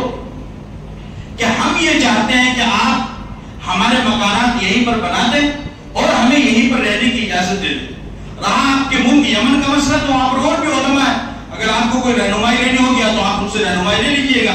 اس نے کہا ٹھیک. تو اس نے تمام علماء کو مکان بنا کر کے دیے اور ایک مکان اس نے اللہ کے نبی کے نام پر بنوایا. اور پھر اس نے اللہ کے نبی کو خط لکھا. اس نے اللہ کے نبی کو خط لکھا اور فرمایا کہ اے اللہ کے نبی، مجھے میرے علماء نے یہ بتلایا ہے کہ آپ آخری نبی بن کر کے دنیا کے اندر آئیں گے اور یہ آپ کی ہجرت گاہ ہوگی. میں آپ کے لیے یہاں پر مکان بنوا رہا ہوں اور اگر میں زندہ رہا تو آپ کے ہاتھ پر کلمہ پڑھوں گا، اسلام لاؤں گا، ایمان لاؤں گا، آپ کا وزیر بنوں گا، آپ کا خادم بنوں گا. لیکن اگر آپ کے آنے سے پہلے میں دنیا سے چلا گیا تو قیامت کے دن گواہی دے دینا میں ابھی اقرار کر رہا ہوں کہ آپ اللہ کے نبی اور میں آپ کے اوپر ایمان لاتا ہوں. ابھی پیغمبر پیدا بھی نہیں ہوئے. چنانچہ علماء کرام فرماتے ہیں کہ وہ مکان چلتا رہا، سلسلہ وار منتقل ہوتا رہا. سب سے آخر میں وہ مکان حضرت ابو ایوب انصاری رضی اللہ تعالی عنہ کے قبضے میں آیا. اور جب آپ ہجرت کر کے مکہ سے چلے تو مدینے کے اندر تو لوگ فرشتہ تھے آپ سے عشق کرنے، محبت کرنے والے، جان نچھاور کرنے والے. ہر انسانی یہ چاہتا تھا کہ پیغمبر میرے گھر میں آئے اور آپ کی اونٹنی میرے گھر کے. آپ نے فرمایا ھذہ مامورۃ من اللہ، کہ یہ میری اونٹنی اللہ کی طرف سے متعین ہے، یہ جہاں پر جا کر کے بیٹھے گی میں اسی گھر میں قیام کروں گا، اس کے علاوہ کہیں پر قیام نہیں کروں. چنانچہ وہ اونٹنی حضرت ابو ایوب انصاری کے گھر میں گئی کہ سامنے بیٹھی اور آپ نے وہاں پر قیام کیا. آپ نے مکرانہ والوں آج تک یہی سنا اور یہی پڑھا کہ آپ ابو ایوب انصاری کے گھر میں آئے. میں آپ کو بتلاتا ہوں کہ آپ ابو ایوب انصاری کے گھر میں نہیں آئے بلکہ ابو ایوب انصاری آپ کے گھر میں رہ رہے تھے. آپ تو خود اپنے گھر کے اندر تشریف لائے جو تبہ حمیر یمن کے بادشاہ نے آپ کے لیے بنوایا. آپ تو اپنے گھر کے اندر آئے. اس لیے آپ نے فرمایا کہ یہ اونٹنی اللہ کی طرف سے معمور ہے. تو ظاہر سی بات ہے نبی جو دوسروں کا حق بتانے والا ہے وہ دوسروں کا حق کیسے کھا سکتا ہے؟ اور اس کا خود کا گھر جب اس شہر کے اندر موجود ہے اور اللہ نے اس کی ولادت سے 1000-1500 سال پہلے اس کے مکان کو تیار کر دیا ہے تو وہ نبی کسی اور کے گھر میں کیوں جائے؟ آپ اس کے اندر تشریف. اور پھر وہ بادشاہ آگے چلا، مکہ میں آیا. پھر اس نے ارادہ کیا تو ایک دم اندھیرا چھا گیا اور ایسا اندھیرا چھایا کہ ہاتھ بھی نظر نہیں آتا. اس نے پھر علماء کو بلایا کہ بھئی یہ کیا ہوا؟ انہوں نے کہا کہ تو نے کوئی غلط ارادہ تو نہیں کیا. بولا میں تو حملہ کرنا چاہتا ہوں، میرے بادشاہ ہوں. انہوں نے کہا تمہیں پتا نہیں کہ اللہ کا گھر ہے، یہاں پر تم کیسے حملہ کرنا چاہ رہے ہو؟ تو اس نے بہرحال ارادہ ترک کر دیا. اور پھر علماء نے کہا کہ تم ایسا کرو، اس کا طواف کرو. بولا میں طواف تو نہیں کروں گا، البتہ اتنی بات ضرور ہے کہ میں کعبے کے اوپر غلاف چڑھا دوں گا. تو سب سے پہلے کعبے کے اوپر غلاف چڑھانے والا وہ یہی ہے، تبہ حمیر. اس کے بعد میں پھر غلاف لوگ بناتے رہے، پھر کئی ملکوں میں بنتے رہے. اب تو مکہ کے اندر خود اس کی فیکٹری بن گئی ہے، کسوۃ الکعبہ کے نام سے وہیں پر وہ غلاف تیار کیا جاتا ہے. لیکن سب سے پہلا غلاف کعبہ پر جس نے چڑھایا وہ تبہ حمیری ہے. ابھی اللہ کے نبی دنیا کے اندر تشریف بھی نہیں لائے اور 1000 سال پہلے آپ کا تذکرہ ہوا، آپ کا ذکر چل رہا ہے. آپ کے پردادا ہاشم بہت خوبصورت، ان کا اصل نام تو عمر ہے. شوربے میں روٹی ڈال کر کھلاتے تھے اور بہت بڑے ضیافت نواز، مہمان نواز تھے مکے کے اندر. آپ کے پردادا ہیں. یہودی اور نصرانیوں کی لڑکیاں ان کے علماء کی بیٹیاں وہ خود چل کر کے آپ کو نکاح کا پیغام بھیجتی تھی. یہاں تک کہ روم کے بادشاہ ہرقل نے بھی ایک موقع پر اللہ کے نبی صلی اللہ علیہ وسلم کے پردادا حضرت ہاشم سے فرمایا کہ میں نے تمہارے بہت تذکرے سنے اور میں نے سنا ہے کہ تم بہت بڑے مہمان نواز ہو, بہت بڑے سخی ہو, تم بہت ضیافت کرتے ہو, تمہارا دسترخوان بہت وسیع ہے, تمہارا نام ہی ہاشم پڑ گیا ہے. میں چاہتا ہوں کہ میری بیٹی جو شہزادی ہے, حسن و جمال میں یکتا ہے, مال و دولت کی کمی نہیں ہے, تم ان سے شادی کرو. حضرت ہاشم نے منع فرما دیا. اور دراصل وہ اپنی بیٹی کی شادی نہیں کرنا چاہ رہا تھا, بلکہ اس نے کتابوں کے اندر یہ پڑھا تھا, پچھلی کتابوں کے اندر, کہ آخری نبی آئے گا اور وہ ان کی پشت سے آئے گا, تو وہ اپنے نبی کی, وہ اپنی بیٹی کی شادی اللہ کے نبی کے پردادا ہاشم سے اس لیے کرنا چاہ رہا تھا تاکہ آخری نبی وہ میری نسل سے ہے. ابھی پیغمبر نہیں آئے, آپ کے پردادا ہے, لیکن تذکرہ آپ کا. پھر اس کے بعد عبد المطلب کو دیکھیے, آپ کے دادا عبد المطلب وہ گئے شام کے اندر تجارت کرنے کے لیے. وہاں پر یہودیوں نے دیکھا کہ کچھ لوگ آئے ہوئے عجیب سے اجنبی سے, انہوں نے 3-4 آدمی تھے ان کو بلایا, کہا کہاں سے آئے ہو, کہ مکہ سے آئے ہیں, کہ مکہ کے اندر ایک شخص پیدا ہوگا اور وہ اس امت کا نبی بننے والا ہے اور اس کا نام محمد ہوگا. حضرت عبد المطلب فرماتے ہیں کہ مجھے تو معلوم ہی نہیں تھا, میرے تو وہم و گمان کے اندر بھی یہ چیز نہیں تھی, میرے کو تو معلوم بھی نہیں تھا. چنانچہ وہ 3-4 آدمی جتنے بھی تھے انہوں نے وہ سب مکہ کے اندر آئے اور ان کے یہاں جو پوتے ہوئے انہوں نے سب کا نام محمد رکھ دیا. عبد المطلب نے بھی اسی چکر میں اپنے بیٹے کا نام, اپنے پوتے کا نام محمد رکھ دیا. چونکہ حضور کے والد عبداللہ کا تو انتقال ہو گیا تھا, آپ یتیم پیدا ہوئے, تو آپ کے دادا تھے عبد المطلب, جیسے ہی آپ پیدا ہوئے عبد المطلب نے آپ کا نام محمد رکھ دیا.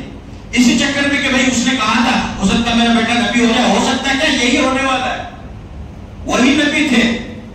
اس طریقے سے اللہ رب العزت نے اپنے نبی کا تذکرہ کائنات کے بننے سے پہلے سے چلایا اور ہر نبی نے اپنے اپنے وقت پر آپ کے آنے کی بشارت دی اور آپ کے بارے میں لوگوں کو بتلایا. یہاں تک کہ بنی اسرائیل کا آخری پیغمبر حضرت عیسیٰ علیہ السلام, انہوں نے تو نام لے کر کے بتایا کہ احمد نام کا نبی آئے گا, تمہیں اس کی اتباع کرنی. آپ بتاؤ کہ جس پیغمبر کا تذکرہ خدا کر رہا ہو اور اس کے دنیا میں آنے سے پہلے سے کر رہا ہو, اس پیغمبر کا مقام اور مرتبہ کتنا زیادہ ہو, اس پیغمبر کی شان کو ہم کیسے بیان کر سکتے ہیں. دنیا کے 3 دور ہیں, ایک دور ہے دنیا کے بچپن کا, دوسرا دور ہے دنیا کی جوانی کا, اور تیسرا دور ہے دنیا کے بڑھاپے کا. دنیا کے بچپن کا دور آدم علیہ السلام آئے, نوح علیہ السلام آئے, وہ دنیا کے بچپن کا دور تھا, فطرت کا دور, کہ دنیا اس وقت بن رہی تھی. پھر جوانی کا دور آیا, جب دنیا کی جوانی کا دور اور دنیا کے بڑھاپے کا دور آئے گا قیامت کے قریب. بڑھا ہوتا ہے آدمی مر جاتا ہے, تو دنیا کے بڑھاپے کا وقت آئے گا, دنیا بھی ختم ہو جائے گی, قیامت آ جائے گی. جب دنیا کی جوانی کا دور آیا تو اس دنیا کی جوانی کے دور میں اللہ رب العزت نے اپنے نبی کو دنیا کے اندر مبعوث فرمایا. ہمارا اہل سنت والجماعت کا یہ عقیدہ ہے کہ نبی پاک صلی اللہ علیہ وسلم وجود کے اعتبار سے تو آخر النبیین اول النبیین ہیں, لیکن ظہور کے اعتبار سے آخر النبیین. کس اعتبار سے؟ وجود کے اعتبار سے, یعنی آپ کی ذات گرامی پہلے سے ہے, لیکن اس کا ظہور اللہ تعالیٰ نے بعد میں فرمایا ہے. اور بعد میں اس لیے فرمایا کہ آپ حضرات جانتے ہیں کہ جب کوئی بڑا آدمی آتا ہے تو وہ سب سے آخر میں آتا ہے. پروگرام ہوتا ہے, کوئی بھی کانفرنس ہوتی ہے کہیں پر, تو جو بڑا آدمی پہلے چھوٹے چھوٹے لوگ آتے رہتے ہیں, وہ تقریر کرتے ہیں, پھر وہ کہتے ہیں کہ صاحب فلاں صاحب آنے والے ہیں, وہ تقریر کریں گے, ہم تو تھوڑا سا وقت جو ہے ٹائم پاس کر رہے ہیں یا پھر تھوڑی سی باتیں آپ کے سامنے رکھ رہے ہیں, ان کے لیے اس محفل کو سجائے گی. اس طریقے سے کہا. اسی طریقے سے اللہ نے دنیا کے اندر نبیوں کو بھیجا اور ہر نبی نے آ کر کے کہا کہ ہم تو صرف ایک بستی کے لیے آئے ہیں, ہم تو صرف ایک قوم کے لیے آئے ہیں, ہم تو صرف ایک علاقے کے لیے آئے ہیں, ہم تو صرف ایک زبان والوں کی طرف آئے ہیں, ہم تو صرف ایک مخصوص وقت کے لیے آئے, مخصوص قبیلے کی طرف آئے ہیں. لیکن بعد میں ایک نبی آنے والا ہے جو مخصوص قبیلے کی طرف نہیں, مخصوص علاقے کی طرف نہیں اور مخصوص بستی کی طرف نہیں, بلکہ اللہ پاک ان کو تمام عالم کی طرف نبی بنا کر کے مبعوث کرے. چنانچہ اللہ نے فرمایا یا ایھا الناس انی رسول اللہ الیکم جمیعا, کہ اے لوگوں, اللہ پاک فرماتے ہیں اپنے نبی سے کہ اے نبی جی اعلان کرو کہ اے لوگوں میں تم تمام کی طرف نبی بنا انسانوں کے نبی، آپ جنات کے نبی، آپ فرشتوں کے نبی، آپ حیوانات کے نبی، آپ زمین و آسمان کے نبی، آپ تمام مخلوقات کے نبی، یہاں تک کہ اگر سمندر کے اندر کوئی مخلوق رہتے ہیں تو آپ ان کے بھی نبی۔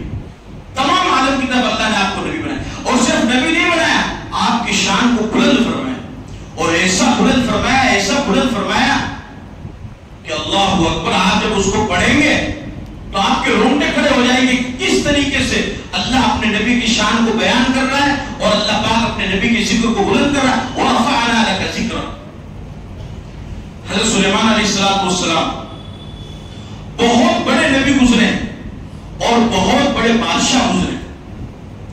ایسی حکومت اللہ نے سلیمان علیہ السلام کو عطا فرمائی تھی کہ ایسی حکومت آج تک نہ کسی کو ملی ہے اور قیامت تک نہیں ملے گی، اور اس لیے بھی نہیں ملے گی کہ سلیمان علیہ السلام نے اس پر مہر لگا دی، ربی ہب لی ملکا لا ینبغی لأحد من بعدی، کہ میرے رب جو حکومت، جو سلطنت تو نے مجھے دی ہے وہ کسی کو مت دے۔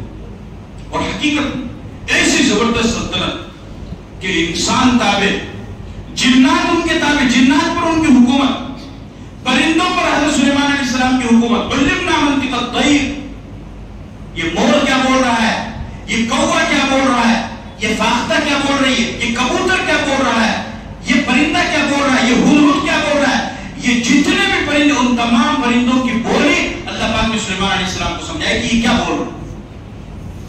ان کی حاضری لیا کرتے تھے، اور حاضری میں ایک مرتبہ پرندہ نہیں ملا، وَتَفَقَّدَ الطَّيْرُ فَقَالَ مَا لِيَ لَا أَرَى الْهُدْهُدَ، ہدہد کا تذکرہ قرآن میں ہے۔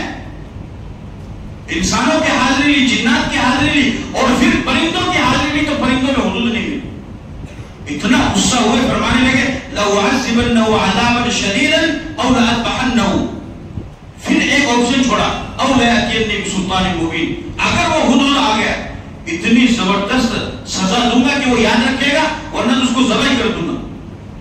پھر فرمایا کہ ہاں کوئی ڈھنگ کی بات اگر لے کر کے آ گیا، کوئی اچھی بات اگر بتائے گا تب تو چھوڑ دوں گا۔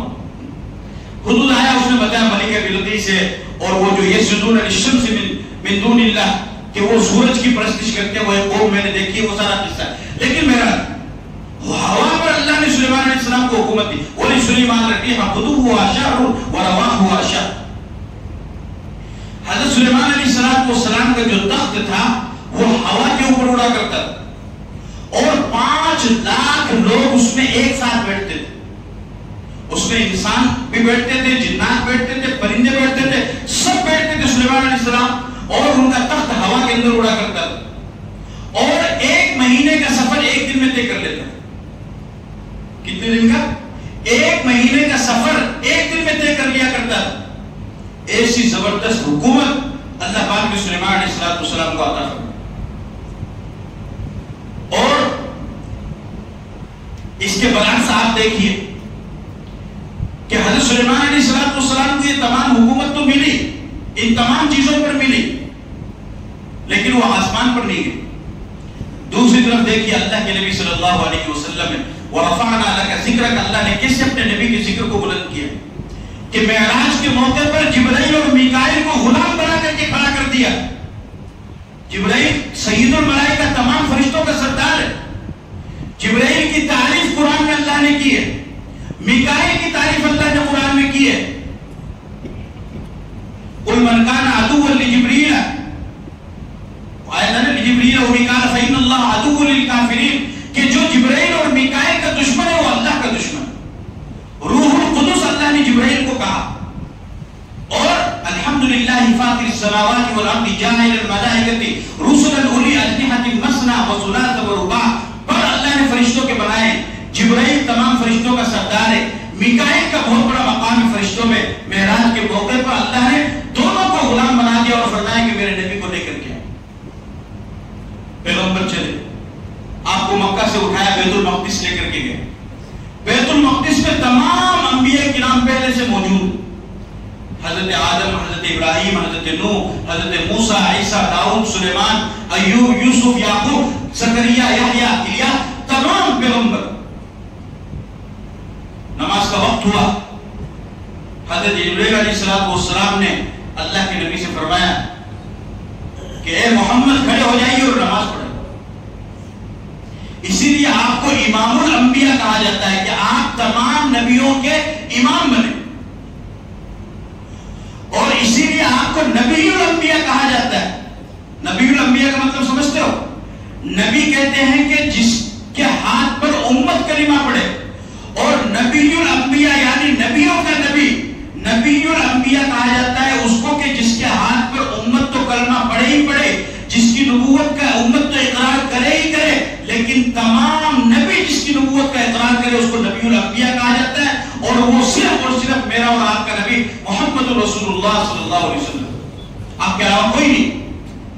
آپ نے وہاں نماز پڑھائی، اس کے بعد آسمان کا سفر شروع ہوا، اور آسمان پر آپ گئے، اللہ نے آپ کو معراج کروائی، اسراء کروایا، آسمانوں پر انبیاء سے ملاقات ہوئی، اور اوپر گئے، ایک مقام آیا اس کو سدرۃ المنتہا کہا جاتا ہے۔ سدرۃ المنتہا آخری اسٹینڈ، یعنی نیچے کے لوگ اس سے اوپر نہیں جا سکتے اور اوپر والے اس سے نیچے نہیں آ سکتے ہیں۔ سدرۃ المنتہا پر جا کر کے جبرائیل نے بھی ساتھ چھوڑ دی۔ آپ نے فرمایا کہ جبرائیل یہ تم نے کیا کیا؟ دنیا سے میرے ساتھ میں چل کر کے آیا ہو، یہ نئی جگہ ہے، آسمان ہے، یہ کوئی زمین تو ہے نہیں، تم نے ساتھ چھوڑ۔ فرمانے لگے کہ یا رسول اللہ اس سے آگے، اور فرمایا کہ صرف میری کہانی نہیں، آج تک آپ سے پہلے اس سے آگے کوئی گیا نہیں ہے، اور آپ کے بعد اس سے آگے کوئی جائے گا۔ اس کے آگے کیا ہوتا ہے وہ ہمیں بھی نہیں معلوم۔ اللہ کے نبی صلی اللہ علیہ وسلم نے وہاں سے پرواز شروع کی، اور آپ اوپر چڑھے، آپ چلتے چلے گئے، یہاں تک کہ اللہ رب العزت سے ہم کلام ہوئے، اور اللہ رب العزت کا آپ نے دیدار کیا۔ حضرت سلیمان علیہ السلام کا تخت تو ہوا میں اڑ رہا ہے، لیکن ہمارے نبی پاک صلی اللہ علیہ وسلم ہواؤں کو اور آسمانوں کو سدرۃ المنتہا کو کراس کرتے ہوئے عرش پر اللہ کے پاس گئے۔ کیوں؟ وَرَفَعْنَا لَكَ ذِكْرَكَ، اے نبی ہم نے آپ کے ذکر کو بلند کر دیا۔ حضرت موسیٰ علیہ السلام، پھر حضرت سلیمان علیہ السلام کی چونکہ حکومت تھی، تو سلیمان علیہ السلام نے ایک موقع پر اللہ تعالیٰ سے دعا کی کہ اللہ میں تیری مخلوق کی دعوت کرنا چاہتا ہوں، چونکہ حکومت ہے۔ فرمایا ٹھیک ہے، بولا نہیں ہوگا تم سے، بولا نہیں میں کرنا چاہتا ہوں۔ فرمایا ٹھیک۔ 6 مہینے تک کھانا تیار کروایا، اور جنات کو حکم دیا۔ جنات لطیف جسم ہے، اس کو اللہ نے یہ طاقت دی ہے کہ وہ آر پار ہو سکتا ہے۔ جیسے آپ کی یہ دیوار ہے، تو آپ کو اس دیوار سے پار ہونے کے لیے اس دیوار کو توڑنا پڑے گا، اس کے بغیر آپ اس دیوار کے اندر سے پار نہیں۔ لیکن جنات کو اللہ نے یہ طاقت دی ہے کہ وہ پلنگ سمیت آپ کو اس دیوار سے پار کر دے گا، اس کے لیے کوئی راستہ واسطہ ہے، دیوار رکاوٹ نہیں ہے، لطیف جسم، باریک جسم اس کا اللہ نے بنایا۔ اور وہ تو اس سے بھی خطرناک ہے، ان شیطان یجری مجری الدم، آپ نے فرمایا کہ شیطان تو انسان کے خون میں دوڑتا ہے۔ جنات جو کسی کے اوپر اثر ہوتا ہے، کسی لڑکی کے اوپر، کسی لڑکے کے اوپر، تو وہ انسان کی جسم میں تو جاتا ہے، اور کہاں جاتا ہے۔ انہوں نے جنات کو حکم دے دیا۔ اب جنات کو جو حکم دیا تو پھٹافٹ انہوں نے درخت کاٹے اور آگ جلائی اور کھانا تیار کروایا۔ آپ اندازہ لگاؤ کہ 6 مہینے میں کھانا تیار ہوا ہو، اور جنات نے کھانا تیار کیا ہو، کتنا کھانا تیار ہوگا۔ اور پھر سلیمان علیہ السلام نے ہوا کو حکم دے دیا کہ اس کھانے کے اوپر چلتے رہنا، خراب نہیں ہونا چاہیے، کیوں گرمی ہوتی تو کھانا خراب ہو جاتا ہے، سردی میں تو تھوڑا لیٹ ہوتا ہے، گرمی میں کھانا زیادہ جلدی خراب ہو جاتا ہے، ہوا نہیں لگنی۔ سلیمان علیہ السلام نے ہوا کو بھی حکم دے دیا کہ برابر اس پر چلو۔ اب 6 مہینے تک کھانا تیار کیا گیا، اور ہوا اس پر چلتی رہی اور تازہ رہا۔ کہ شروع کرو، کدھر سے کرے کہ سمندر کی مچھلی کو بلا، مچھلی آئی اور پہلے لقمے میں پورے کھانے کو چٹ کر دی، اور منہ کھول کے کھڑی۔ سلیمان علیہ السلام کہ اللہ کی بندی کچھ تو رحم کر۔ بولا کیا؟ بس 10 منٹ۔ بولا اٹھ کہاں گیا؟ ابھی تو میرا پیٹ ہی نہیں بھرا، اور جب کھلانے کی طاقت نہیں ہے تو دعوت کیوں کی؟ کھلانے کی طاقت نہیں تو کیوں دعوت کی؟ ہمارا رب کھلا تو رہا تھا ہم کو پانی کے اندر، مچھلی سمندر کے اندر، کیا ضرورت تھی؟ اور عجیب مہمان نواز ہو کہ مہمانی پہ بلاتے ہو اور کھانا بھی پیٹ بھر کے نہیں کھلاتے ہو۔ سلیمان علیہ السلام نے فرمایا کہ باری تعالیٰ میں تیری حمد بیان کرتا ہوں، تیری پاکی بیان کرتا ہوں، بے شک تو ہی کھلانے والا۔ مچھلی نے کہا کہ سلیمان تو نے ناانصافی کی، ایسے تو اللہ مجھے روزانہ 3 لقمے کھلاتا ہے، اور بعض کتابوں میں ہے کہ ایسے روزانہ اللہ مجھے 10 لقمے کھلاتا ہے، آج تم نے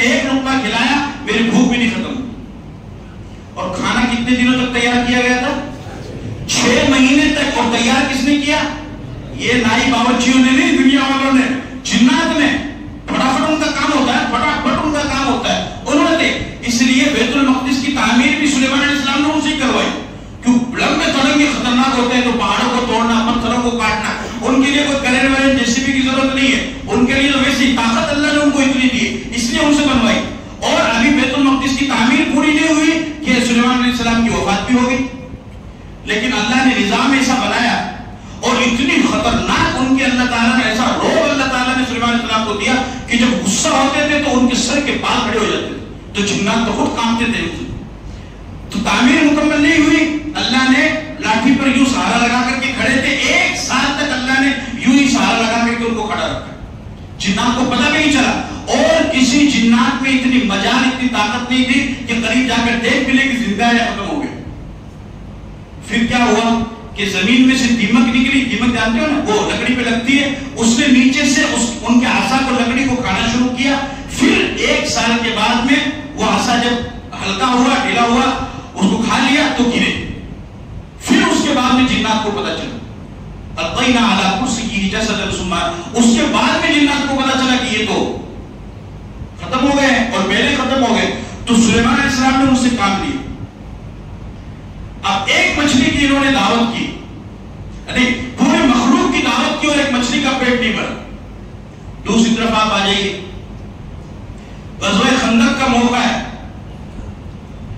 حضرت جابر رضی اللہ تعالیٰ عنہ ارشاد فرماتے ہیں، حضرت جابر کی 2 روایت، ایک تو حدیبیہ کے بارے میں اور ایک خندق کے بارے میں، دونوں سنیے. خندق کے موقع پر حضرت جابر رضی اللہ تعالیٰ عنہ نے دیکھا کہ اللہ کے نبی صلی اللہ علیہ وسلم بھوک سے کافی پریشان ہیں اور صحابہ بھی پریشان ہیں. اور آپ نے وہ واقعہ سنا ہے کہ آپ نے پیٹ پر پتھر باندھ رکھے. حضرت جابر رضی اللہ تعالیٰ عنہ اپنی بیوی کے پاس کہا کہ میں نے اللہ کے نبی کو بہت بھوکا دیکھا ہے، پریشان دیکھا ہے، تو اگر کچھ ہے تو دیکھ لو. اللہ کے نبی کو اور ایک دو صحابہ کی دعوت کر دیتے ہیں. اور انہوں نے فرمایا کہ ایک چھوٹا سا بکری کا بچہ ہے، اس کو ذبح کر لیتے ہیں اور آپ اللہ کے نبی کو دعوت دے دیجئے اور ایک آدھ صحابہ کو جو خاص خاص ان کو ساتھ میں لے آئیں. وہ چلے گئے اور انہوں نے اللہ کے نبی سے فرمایا کہ یا رسول اللہ آپ کی ہمارے گھر میں دعوت ہے، آپ اور ایک آدھ صحابہ ابو بکر، عمر وغیرہ جو ہے ان کو ساتھ میں لیا. آپ نے پورے خندق والوں میں اعلان فرما دیا کہ اے خندق والوں تم سب کی جابر کے یہاں دعوت. انہوں نے کہا اللہ کے نبی کیا کر رہے ہو؟ پھر گھر پہ آئے اور اپنی بیوی کے پاس آئے. بیکا ہوا بیکا، بخاری کے الفاظ ہیں. بیوی کہنے لگی یہ کیا کیا؟ تم نے بتایا نہیں؟ یہ تم کیا کر؟ کہا میں تو ساری بات بتا دی تھی. میں نے کہا کہ اللہ کے نبی بکری کا ایک چھوٹا سا بچہ تھا اور اس کو ذبح کیا ہے، آپ بھوکے ہیں تو ایک آدھ آدمی کو آپ نے اعلان کروا. تو آخر وہ بھی تو صحابی کی بیوی تھی نا. فرمانے کہ اگر اللہ کے نبی نے اعلان کیا تو گھبرانے کی ضرورت نہیں. اور اللہ کے نبی نے فرمایا کہ جابر جب تک میں نے آپ روٹی شروع نہیں کرنی پکانی اور ہانڈی کو جو برتن ہے اس کو ڈھک کر کے رکھنا، اس کو بھی شروع نہیں کرنا. آپ نے خندق والوں میں اعلان فرما دیا، پورا خندق اٹھ کر کے جابر کے گھر پہ آ گئے. آپ نے کہا دسترخوان لگا، دسترخوان لگ گئے اور آپ نے آٹا منگایا، اس میں اپنا لعاب مبارک ملایا اور لعاب مبارک ملانے کے بعد پھر آپ نے فرمایا کہ روٹی بنانا شروع کرو. اور وہ جو ہانڈی تھی جس میں کھانا پکا تھا اس میں آپ نے تھوڑا اپنا لعاب مبارک ملایا اور آپ نے اس سے کھانا نکالنا شروع کیا. نکالتے گئے نکالتے گئے نکالتے گئے، کھلاتے گئے. حضرت جابر رضی اللہ تعالیٰ عنہ فرماتے ہیں کہ مجھے پیدا کرنے والے کی قسم، جب تمام اہل خندق صحابہ کھانے سے فارغ ہو گئے تو میں نے دیکھا کہ میرا آٹا بالکل ویسا کا ویسا ہی پڑا ہوا ہے اور ہانڈی میں جتنا سالن تھا وہ بھی اتنا ہی اتنا، ایک ذرہ برابر بھی نہ تو آٹے میں کمی آئی اور نہ سالن میں کمی آئی. اور حضرت جابر نے 1 یا 2 آدمی کی دعوت کی تھی اور اس 1 یا 2 آدمی کے کھانے کے بجائے اللہ کے نبی نے کتنے لوگوں کو کھانا کھلایا؟ حضرت جابر فرماتے ہیں کہ خندق کے موقع پر ہم 1000 لوگ وہاں پر موجود تھے. وہم 1000، کتنے لوگ تھے؟ مکرانہ والوں. اللہ کے گھر میں بیٹھے ہو، باوضو بیٹھے ہو، علماء اور طلبہ کی موجودگی میں بیٹھے ہو. اپنے دل پر ہاتھ رکھ کر کے ایمانداری سے بتاؤ کہ خندق کے موقع پر یہ 1000 لوگ تھے کے نبی نے جس آٹے میں اپنا لعاب مبارک ملا دیا اور جس سالن میں اپنا لعاب مبارک ملا دیا، اگر ساری کائنات انس و جن، بری اور بحری، سمندری اور زمینی اور آسمانی، تمام کی تمام مخلوق پہ آ جاتی، میرا یہ ماننا ہے، میرا یہ یقین ہے، میرا یہ عقیدہ ہے کہ تب بھی وہ کھانا کم نہیں پڑتا۔ کیوں؟ اس لیے کہ محمد الرسول اللہ کے لعاب مبارک کا لگا ہوا ہے۔ ادھر ایک حضرت سلیمان علیہ السلام ہے کہ ایک مچھلی 6 مہینے کے تیار کیے ہوئے کھانے کو ایک لقمے میں ہڑپ کر جاتی ہے، اور ادھر پیغمبر ہیں کہ حضرت جابر فرماتے ہیں کہ کھانا ذرہ برابر بھی کم نہیں ہوا، اور 1000 صحابہ پیٹ بھر کر کے کھانا کھاتے نہیں چلے۔ 1000۔ اللہ نے کیا فرمایا؟ وَرَفَعْنَا لَكَ ذِكْرَكَ، ہم نے اے نبی جی آپ کی ذکر کو بلند کیا۔ حضرت اسماعیل علیہ السلام کی ایڑی سے زمزم جاری ہوا، زمزم نکلا، اور وہ پانی پوری دنیا کے اندر پھیلا، اس کی برکت ہے۔ ماء زمزم لما شرب لہ، علماء فرماتے ہیں کہ 3 پانی ایسے ہیں کہ جس میں اللہ نے شفا رکھی ہے، ایک زمزم کا پانی، ایک برسات کا پانی، اور ایک وضو کے بعد کا بچا ہوا پانی۔ لیکن آج کل تو ٹونٹی نل آ گئے ہیں تو بچا ہوا پانی تو رہتا ہی نہیں ہے، ورنہ پہلے جو لوٹے میں وضو کیا جاتا تھا اس میں جو روحانیت ہوا کرتی تھی وہ نل میں ہے کیا؟ اور پھر اس پانی کو کھڑے ہو کر کے پیا کرتے تھے۔ تو علماء فرماتے ہیں کہ ان 3 پانی میں، تو اسی طریقے سے ماء زمزم لما شرب لہ، حضرت اسماعیل علیہ السلام کی ایڑی سے زمزم جاری ہوا اور وہ پوری دنیا کے اندر پھیلا۔ تو یہ تو کوئی بڑی بات نہیں ہے، زمین سے تو پانی نکلتا ہے، ارے بھائی نکلتا نہیں نکلتا ہے، زمین سے نکلتا ہے پانی۔ اسی طریقے سے حضرت موسیٰ علیہ السلام سے اللہ نے فرمایا، کیا فرمایا؟ اضرب بعصاک الحجر، کہ موسیٰ پتھر پر لاٹھی مارو۔ موسیٰ نے پتھر پر لاٹھی ماری، فانفجرت منہ 12 عینا، اس سے 12 چشمے نکلے۔ پتھروں سے بھی چشمے نکلتے ہیں۔ وَإِنَّ مِنَ الْحِجَارَةِ لَمَا يَتَفَجَّرُ مِنْهُ الْأَنْهَارُ، غزوہ حدیبیہ کے موقع پر حضرت جابر رضی اللہ تعالیٰ عنہ فرماتے ہیں کہ صحابہ پیاس سے پریشان ہو گئے، اور پریشان ہو کر کے اللہ کے نبی کے پاس میں آئے۔ آپ نے فرمایا ما لکم، کیا ہوا؟ کہنے لگے لیس عندنا ماء نتوضأ به ولا نشرب الا ما في ركوتك، کہ اللہ کے نبی پیاس سے سب پریشان ہیں، پیاس سے سب پریشان ہیں، اور نہ پینے کے لیے پانی بچا ہے اور نہ وضو کرنے کے لیے پانی بچا ہے۔ آپ کے پاس میں جو مشکیزہ کا جو بنا ہوا تھا چھاگل، جس میں پانی فرمایا کہ صرف اسی کے اندر پانی، اس کے علاوہ کسی میں پانی نہیں۔ بخاری کی روایت حضرت جابر فرماتے ہیں فوضع النبی صلی اللہ علیہ وسلم یدہ فی رکوتی فجعل الماء یفور من بین اصابعہ کامثال العیون۔ حضرت جابر فرماتے ہیں کہ اللہ کے نبی نے اس چھاگل کے اندر اپنی انگلی مبارک کیوں رکھی؟ فرماتے ہیں کہ آپ کی انگلی مبارک سے اس طریقے سے پانی کا چشمہ نکلا جس طریقے سے نہر کے اندر سے پانی کا چشمہ جاری ہوتا ہے، اور فرمایا کہ تمام صحابہ نے پیا۔ اور راوی کہتے ہیں کہ میں نے حضرت جابر سے پوچھا کم کنتم یومئذ، کتنے آدمی تھے تم اس دن؟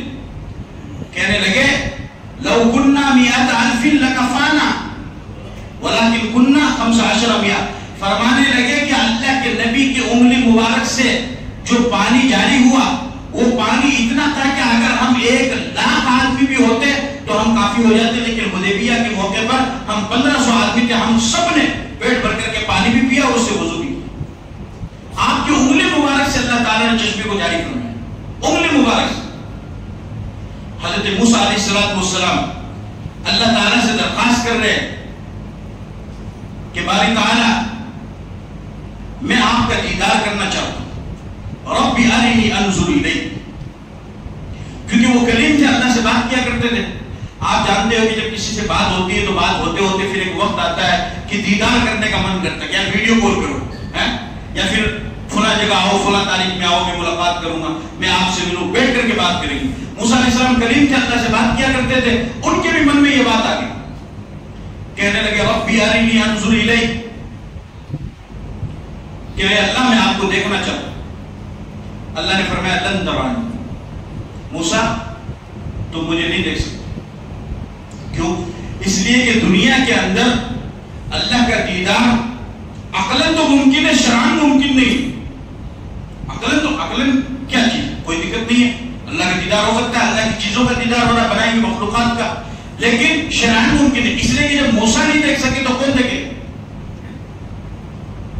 پھر حضرت موسیٰ علیہ السلام نے اصرار کیا تو اللہ نے فرمایا کہ ٹھیک ہے تم ایک کام کرو، یہ پہاڑ ہے، اس پہاڑ کی طرف دیکھو، اس پر تجلی پڑے گی، اگر یہ پہاڑ اپنی جگہ پر قائم رہا تو تم مجھے دیکھ سکتے ہو، نہیں قائم رہا تو تم مجھے نہیں دیکھ سکتے۔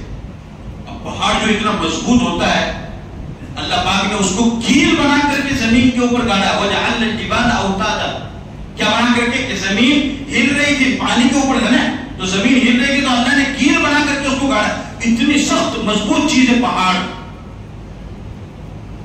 چنانچہ اللہ رب العزت نے ایک تجلی اس پہاڑ کے اوپر ڈالی، اور تفسیر ابن کثیر کی روایت ہے، حضرت انس رضی اللہ تعالیٰ عنہ فرماتے ہیں، ادھر میری طرف دیکھو، اللہ کے نبی صلی اللہ علیہ وسلم نے یہ جو چھوٹی انگلی ہے، اس چھوٹی انگلی کے آخری جوڑے پر یوں ہاتھ رکھا، اور یہاں پر ہاتھ رکھ کر کے اللہ کے نبی نے فرمایا کہ صرف اتنی سی تجلی پہاڑ کے اوپر پڑی کہ پہاڑ کا یہ حال ہوا کہ پہاڑ ریزہ ریزہ ہو گیا، اس کے 60 ٹکڑے ہو گئے۔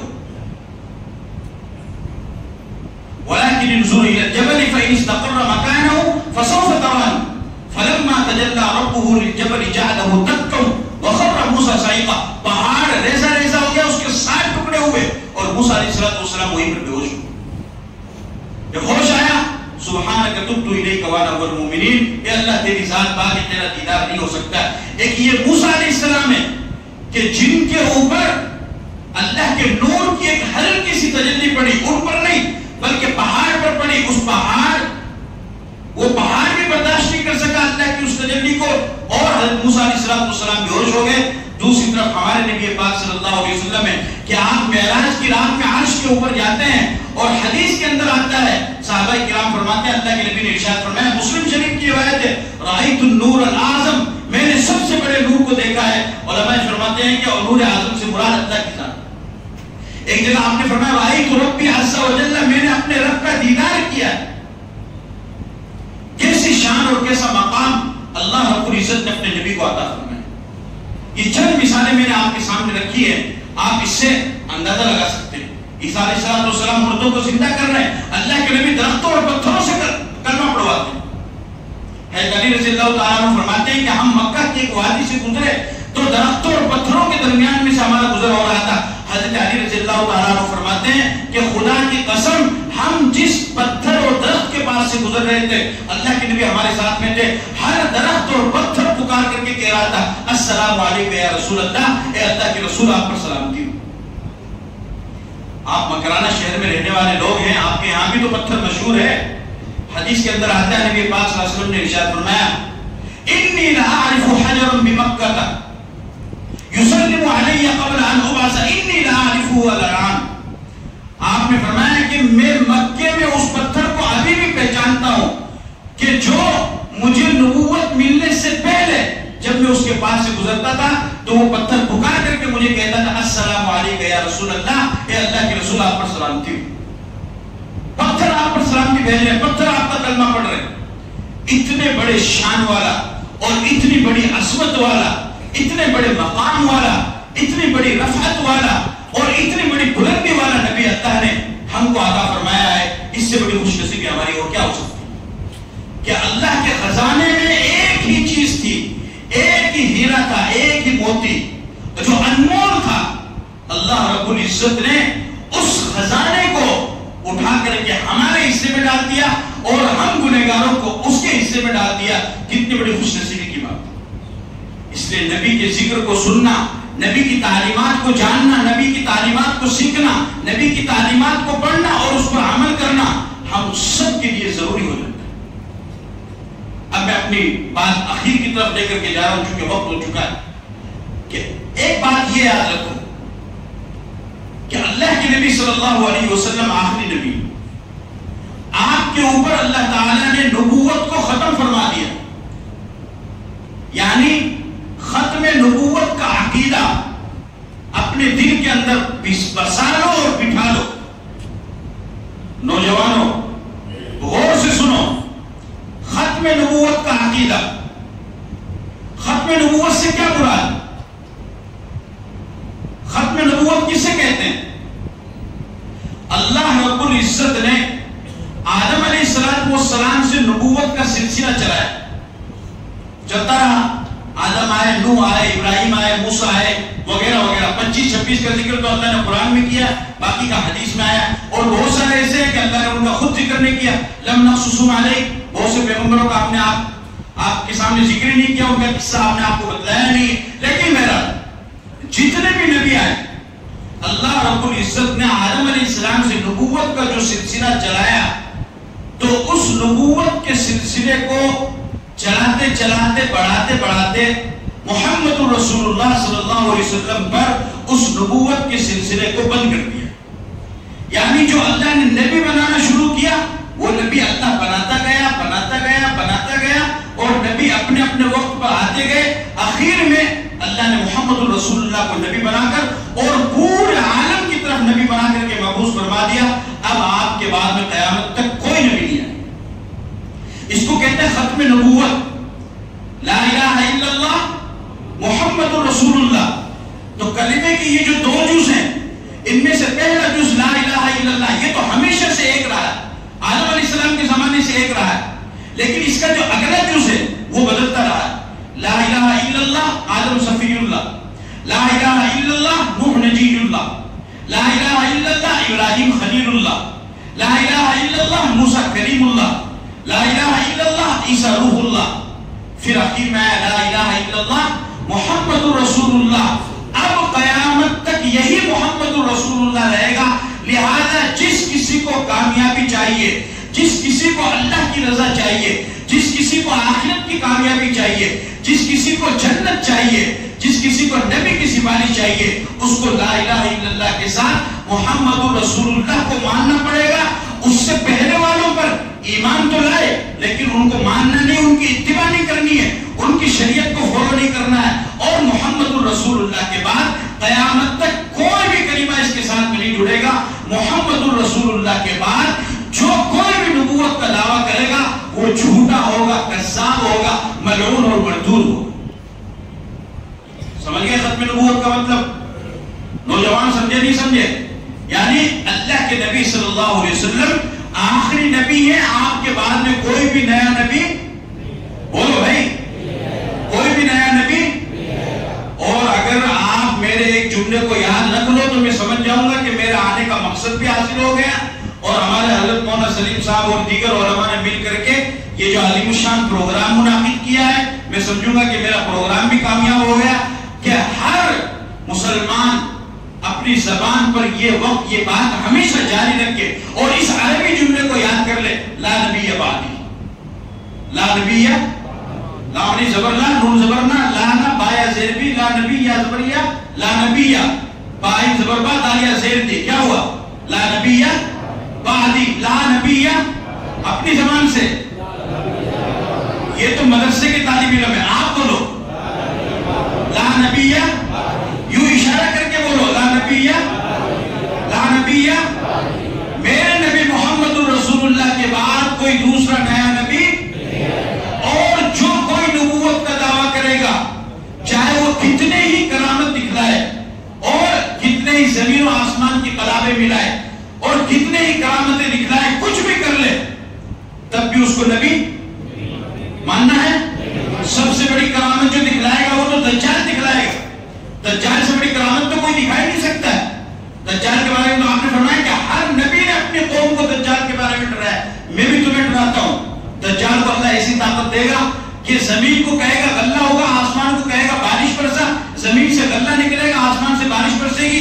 جو اس کی بات کو نہیں مانے گا, جو اس کے ہاتھ پر ایمان نہیں لائے گا, اس کو قتل کرے گا, اس کو ٹکڑے ٹکڑے کرے گا, اس کی بوٹی بوٹی بنا دے گا, اور بوٹی بوٹی بنا کر کے پھر اس بوٹی کو قیمہ بنانے کے بعد اس قیمے سے کہے گا کہ کھڑے ہو جاؤ. وہ بوٹی ساری کی ساری ملے گی, پھر وہ انسان زندہ دوبارہ کھڑا ہو جائے گا, کہے گا بتاؤ میں خدا ہوں یا نہیں. اگر میں خدا نہیں ہوتا یا میں مسیح نہیں ہوتا تو پھر میں یہ کس طریقے سے کر سکتا تھا.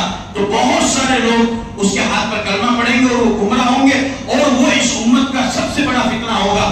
اس طریقے طریقے سے چاہے دجال آ جائے یا دجال کی اولاد آ جائے، ناجائز اولاد، اور وہ جھوٹی الٹی سیدھی کرامتیں آپ کو دکھانے لگے اور زمین و آسمان کی خلا میں ملانے لگے اور سمندر کے اندر تیرنے لگے اور سمندر کے اوپر مصلی بچھا کر کے اس پر نماز پڑھنے لگے، یا ہواؤں میں اڑنے لگے، یا آگ کے اندر مصلی بچھا کر کے نماز پڑھنے لگے، اور پھر وہ آپ سے کہے کہ میں نبی ہوں مجھے نبی مان لو، میں مسیح ہوں مجھے مسیح مان لو، بولو اس کو نبی مانو گے؟ کیا بولنا ہے؟ لا نبیہ لا نبیہ، میرے نبی کے بعد میرے نبی سے بڑا کوئی ہے ہی نہیں، اتنا بڑا مقام والا نبی ہمیں اللہ نے دے دیا، تو تجھ جیسے ملعون کو ماننے کی کیا ضرورت؟ کیا امت میں نبی نہیں آئیں گے؟ آئیں گے، بہت آئیں گے۔ آپ نے خود فرمایا سیکون فی امتی کذابون ثلاثون، کہ میری امت میں 30 جھوٹے نبی آئیں گے۔ کتنے؟ 30۔ اور آپ نے فرمایا کلہم یزعم انہ نبی، ان میں سے ہر ایک یہ دعویٰ کرے گا کہ میں نبی ہوں میں نبی ہوں میں نبی ہوں۔ آپ نے خبردار کیا وَأَنَا خَاتَمُ النَّبِيِّينَ لَا نَبِيَّ بَعْدِي، میری امت کے لوگوں تم خبردار رہنا، میں تمہیں کھل کر کے واضح الفاظ میں بتا رہا ہوں کہ میں اللہ کا آخری نبی ہوں، میرے بعد دوسرا کوئی نبی نہیں۔ اللہ کے نبی کے بعد، اس کو کہتے ہیں ختم نبوت کا عقیدہ۔ آج ہمارے ملک ہندو، اللہ کے نبی کے زمانے میں مسلمہ کذاب نے نبوت کا دعویٰ کیا، اسود عنسی نے کیا، اس کے بعد میں بہت سارے لوگ آئے اور قیامت تک آئیں گے۔ ہمارے ملک ہندوستان میں انگریز کے زمانے میں گورداس پور قادیان پنجاب کے اندر ہے، وہاں پر ایک ملعون اور مردود کانا شخص، ایک آنکھ ضائع شدہ شخص وہ کھڑا ہوا اور اس مردود نے کھڑے ہو کر کے کہا کہ میں نبی ہوں۔ تقریباً 52 دعوے اس نے کیے، میں مسیح ہوں، میں یہ ہوں، میں وہ ہوں، اس طریقے سے آخر میں اس نے دعویٰ کیا کہ میں نبی ہوں، اور ایک بہت بڑی تعداد اس کی جال میں پھنس گئی اور آج بھی پھنس رہی ہے۔ اس کے ماننے والے کو قادیانی اور مرزائی کہا جاتا ہے۔ کیوں؟ وہ پیسوں کا لالچ دیتے ہیں، وہ مال و دولت کا لالچ دیتے ہیں، وہ غریب بچیوں کی شادی کا لالچ دیتے ہیں، وہ غریبوں کے مکان بنانے کا لالچ دیتے ہیں، وہ بہترین زندگی گزارنے کے لیے ذریعہ معاش کی دلوانے کا لالچ دیتے ہیں۔ اس طریقے سے لالچ دے دے کر کے ایک بہت بڑی تعداد میں ہمارے مسلم نوجوان بچے اور بچیاں، خاص طور پر جو اسکول اور کالج میں پڑھنے والے ہیں، جو دینی تعلیم سے دور ہیں، جو اپنے ایمان کی صحبت سے دور ہیں، جو عالم کی صحبت سے دور ہیں، وہ اس کی جال کے اندر پھنستے جا رہے ہیں، اور اس طریقے سے ایمان جیسی ایک عظیم دولت ختم نبوت کے صدقے میں اور ختم نبوت کی برکت سے اللہ نے جو ان کو عطا فرمائی، وہ اس کو چھوڑتے جائے۔ کیا ایمان اتنی معمولی چیز ہے کہ اس کو چھوڑ دیا جائے؟ آپ نے فرمایا ثلاث من کن فیہ وجد حلاوۃ الایمان، بخاری کی روایت ہے کتاب الایمان کی، فرمایا کہ 3 چیزیں ایسی ہیں کہ جس کو وہ مل گئی، اس نے ایمان کی حلاوت کو محسوس کر لیا۔ پہلی فرمایا احب ان یحب المرء یحب اللہ ورسولہ، پہلی بات یہ کہ وہ اللہ اور اس کے رسول سے محبت کرے، اللہ رسول سے زیادہ اس کو کوئی چیز محبوب نہ ہو۔ آگے آپ نے فرمایا وَيَكْرَهُ أَن يَعُودَ فِي الْكُفْرِ كَمَا يُكْرَهُ أَن يُقْذَفَ فِي النَّارِ، کہ جس طریقے سے آگ میں ڈالے جانے کو انسان ناپسند کرتا ہے، اس طریقے سے ایمان مل جانے کے بعد دوبارہ مرتد ہو جانے کو یا کفر اور شرک میں چلے جانے کو وہ انسان ناپسند کرے۔ جو انسان اس معیار پر اتر جائے گا، آپ نے فرمایا حقیقی معنی میں وہ ایمان کی حلاوت کو محسوس کرے گا۔ اگر ختم نبوت نہیں رہی تو یاد رکھو کچھ بھی نہیں بچے گا، کچھ نہیں بچے گا۔ تمہاری نماز، تمہارا روزہ، تمہاری زکات، تمہارا حج، تمہاری تسبیح، تمہارا ذکر، تمہارے ماں باپ کی خدمت، تمہارا صدقہ خیرات، تمہارا تعاون مسجدوں کا، مدرسوں کا، غریبوں کا، یتیموں کا، مسکینوں، کچھ بھی کام نہیں آئے گا اگر تم نے اللہ کے نبی کو آخری نبی نہیں مانا۔ لا الہ الا اللہ، اللہ کے سوا کوئی معبود نہیں، محمد الرسول اللہ۔ کیا ترجمہ ہے؟ محمد اللہ کے رسول ہے۔ اس کا ترجمہ یوں بھی یاد رکھو، محمد اللہ کے آخری رسول ہے۔ بس محمد اللہ کے، آپ کے بعد میں کوئی نبی، محمد الرسول اللہ کا ترجمہ تو یہی ہے کہ محمد اللہ کے رسول ہے، لیکن مفہوم کے طور پر، تشریح کے طور پر میں آپ کو سمجھانے کے لیے کہہ رہا ہوں کہ محمد الرسول اللہ کا مطلب یہ ہے کہ وہ جو لا الہ الا اللہ کے ساتھ آدم صفی اللہ لگا، نوح نجی اللہ لگا، ابراہیم خلیل اللہ لگا، موسیٰ کلیم اللہ لگا، عیسیٰ روح اللہ لگا، اس کے بعد میں محمد الرسول اللہ لگ گیا، تو اب قیامت تک یہی رہے گا۔ ہم بھی اسی عقیدے پر قائم رہیں گے اور اپنی قیامت تک آنے والی نسلوں کو بھی اسی عقیدے پر قائم رکھیں گے. بولو اس کا ارادہ کرتے ہو؟ لا الہ الا اللہ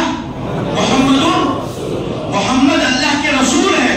اور جب کسی کو سمجھاؤ تو فوراً لگے ہاتھ بغیر سانس توڑے یہ بھی کہنا کہ میرے دوست، میرے بھائی، میرے شاگرد، میرے مختری، میرے پیارے، اس کے ساتھ میں یہ بھی یاد رکھ کہ محمد اللہ کے آخری رسول ہے، لا نبی. اور اسی طریقے سے آج کے زمانے میں ایک بہت بڑا فتنہ چلا ہوا ہے، فتنہ شکیلیت. شکیل ایک مردود ایک شخص ہے، دلی کے اندر رہتا، تو غالباً مہاراشٹر کے اندر چلا گیا. اس نے بھی مسیح ہونے کا دعویٰ کیا. کیا ہونے کا؟ مسیح ہونے کا. مسیح سے مراد اصل میں حضرت عیسیٰ علیہ السلام. کون ہے؟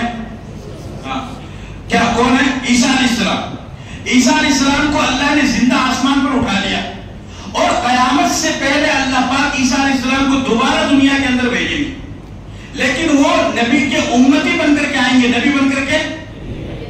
اگر کوئی قادیانی آپ سے یہ کہے یا کوئی بدبخت کوئی شکیلی آپ سے یہ کہے کہ بھئی عیسیٰ علیہ السلام بھی تو آئیں گے، تو آپ کہنا کہ عیسیٰ علیہ السلام تو آسمان سے آئیں گے. تو کون سا آسمان سے آیا ہے؟ دوسری بات یہ کہ عیسیٰ علیہ السلام پرانے نبی ہیں، نئے نبی تو بولو بھائی عیسیٰ علیہ السلام نئے نبی ہیں کیا؟ اور اللہ کے نبی نے کیا فرمایا؟ لا نبی، میرے بعد کوئی نیا نبی پیدا. لہذا جو بھی نبوت کا دعویٰ کرے اپنے ایمان کو بچاؤ. نوجوانوں اپنے ایمان کو بچاؤ، اپنے ایمان کا تحفظ کرو، اپنے گھر والوں کے ایمان کا تحفظ کرو. ان کو سمجھاؤ، ان کو بتاؤ کہ اس طریقے سے فتنے کھڑے ہو رہے ہیں اور بہت بڑی تعداد میں لوگ جو ہے ان فتنوں کا شکار ہوتے جا رہے ہیں، نوجوان شکار ہوتے جا رہے ہیں. اس کا دھیان رکھو، ختم نبوت کا تحفظ کرو. علماء کرام سے درخواست کرتا ہوں کہ آپ حضرات کھڑے ہو اور ہر بیان کے اندر خاتم الانبیاء، جب بھی نبی کا نام لو کہو خاتم الانبیاء محمد الرسول اللہ. اتنا خاتم الانبیاء بولو، اتنا خاتم الانبیاء بولو، اتنا خاتم الانبیاء بولو کہ آپ کا مقتدی اٹھ کر کے آپ سے پوچھے، آپ کا شاگرد آپ سے اٹھ کر کے پوچھے، آپ کا مرید آپ سے اٹھ کر کے پوچھے کہ حضرت آپ کی جو خاتم الانبیاء محمد رسول اللہ کے آگے لگاتے ہیں اس کا کیا مطلب ہے؟ اتنا بولو کہ اس کے دل اور دماغ میں پیوست ہو جائے، اور پھر اس کو سمجھاؤ کہ خاتم الانبیاء کا مطلب ہے کہ محمد الرسول اللہ جن کا ہم نام لے رہے ہیں وہ اللہ کے آخری نبی ہے، آپ کے بعد میں کوئی نبی نہیں. علامہ انور شاہ کشمیری رحمۃ اللہ علیہ فرمایا کرتے تھے کہ لوگوں سنو، اپنے شاگردوں کو فرمایا کرتے تھے کہ یہ جو اللہ کے نبی کی باتوں کا تحفظ کرنا، جو دیگر چیزیں سنت وغیرہ کے بارے میں کھانے کا طریقہ، پینے کا طریقہ، سونے کا طریقہ، مسواک کا طریقہ، فرمایا کہ یہ آپ کی باتوں کا تحفظ ہے. اور فرمایا کہ آقا اللہ کے نبی کی ختم نبوت کے بارے میں عقیدہ رکھنا یہ اللہ کے نبی کی ذات کا تحفظ ہے. اور علامہ انور شاہ کشمیری رحمۃ اللہ علیہ فرمایا کرتے تھے کہ تحفظ ختم نبوت کے جلسے میں مقرر کی حیثیت سے یا بیان کرنے کی حیثیت سے، خطیب کی حیثیت سے کبھی بھی شریک نہیں ہوتا ہوں. اتنا بڑا محدث اور عالم جلیل مفسر عظیم علامہ انور شاہ کشمیری فرماتے ہیں کہ تحفظ ختم نبوت کے جلسے میں صرف اور صرف اس نیت سے شریک ہوتا ہوں کہ اللہ قیامت کے دن میری مغفرت کر دے گا. یہ کس کے الفاظ ہیں؟ انور شاہ کشمیری کے. علماء کرام سے درخواست اٹھو، تحفظ ختم نبوت کو آپ بیان کیجئے. تبلیغ والوں سے درخواست ہے تحفظ ختم نبوت کو بیان کرو. ہر اجتماع والوں سے، ہر ساتھی سے جو بھی دین کے کام میں جڑا ہوا ہے، دین کے کام میں لگا ہوا ہے،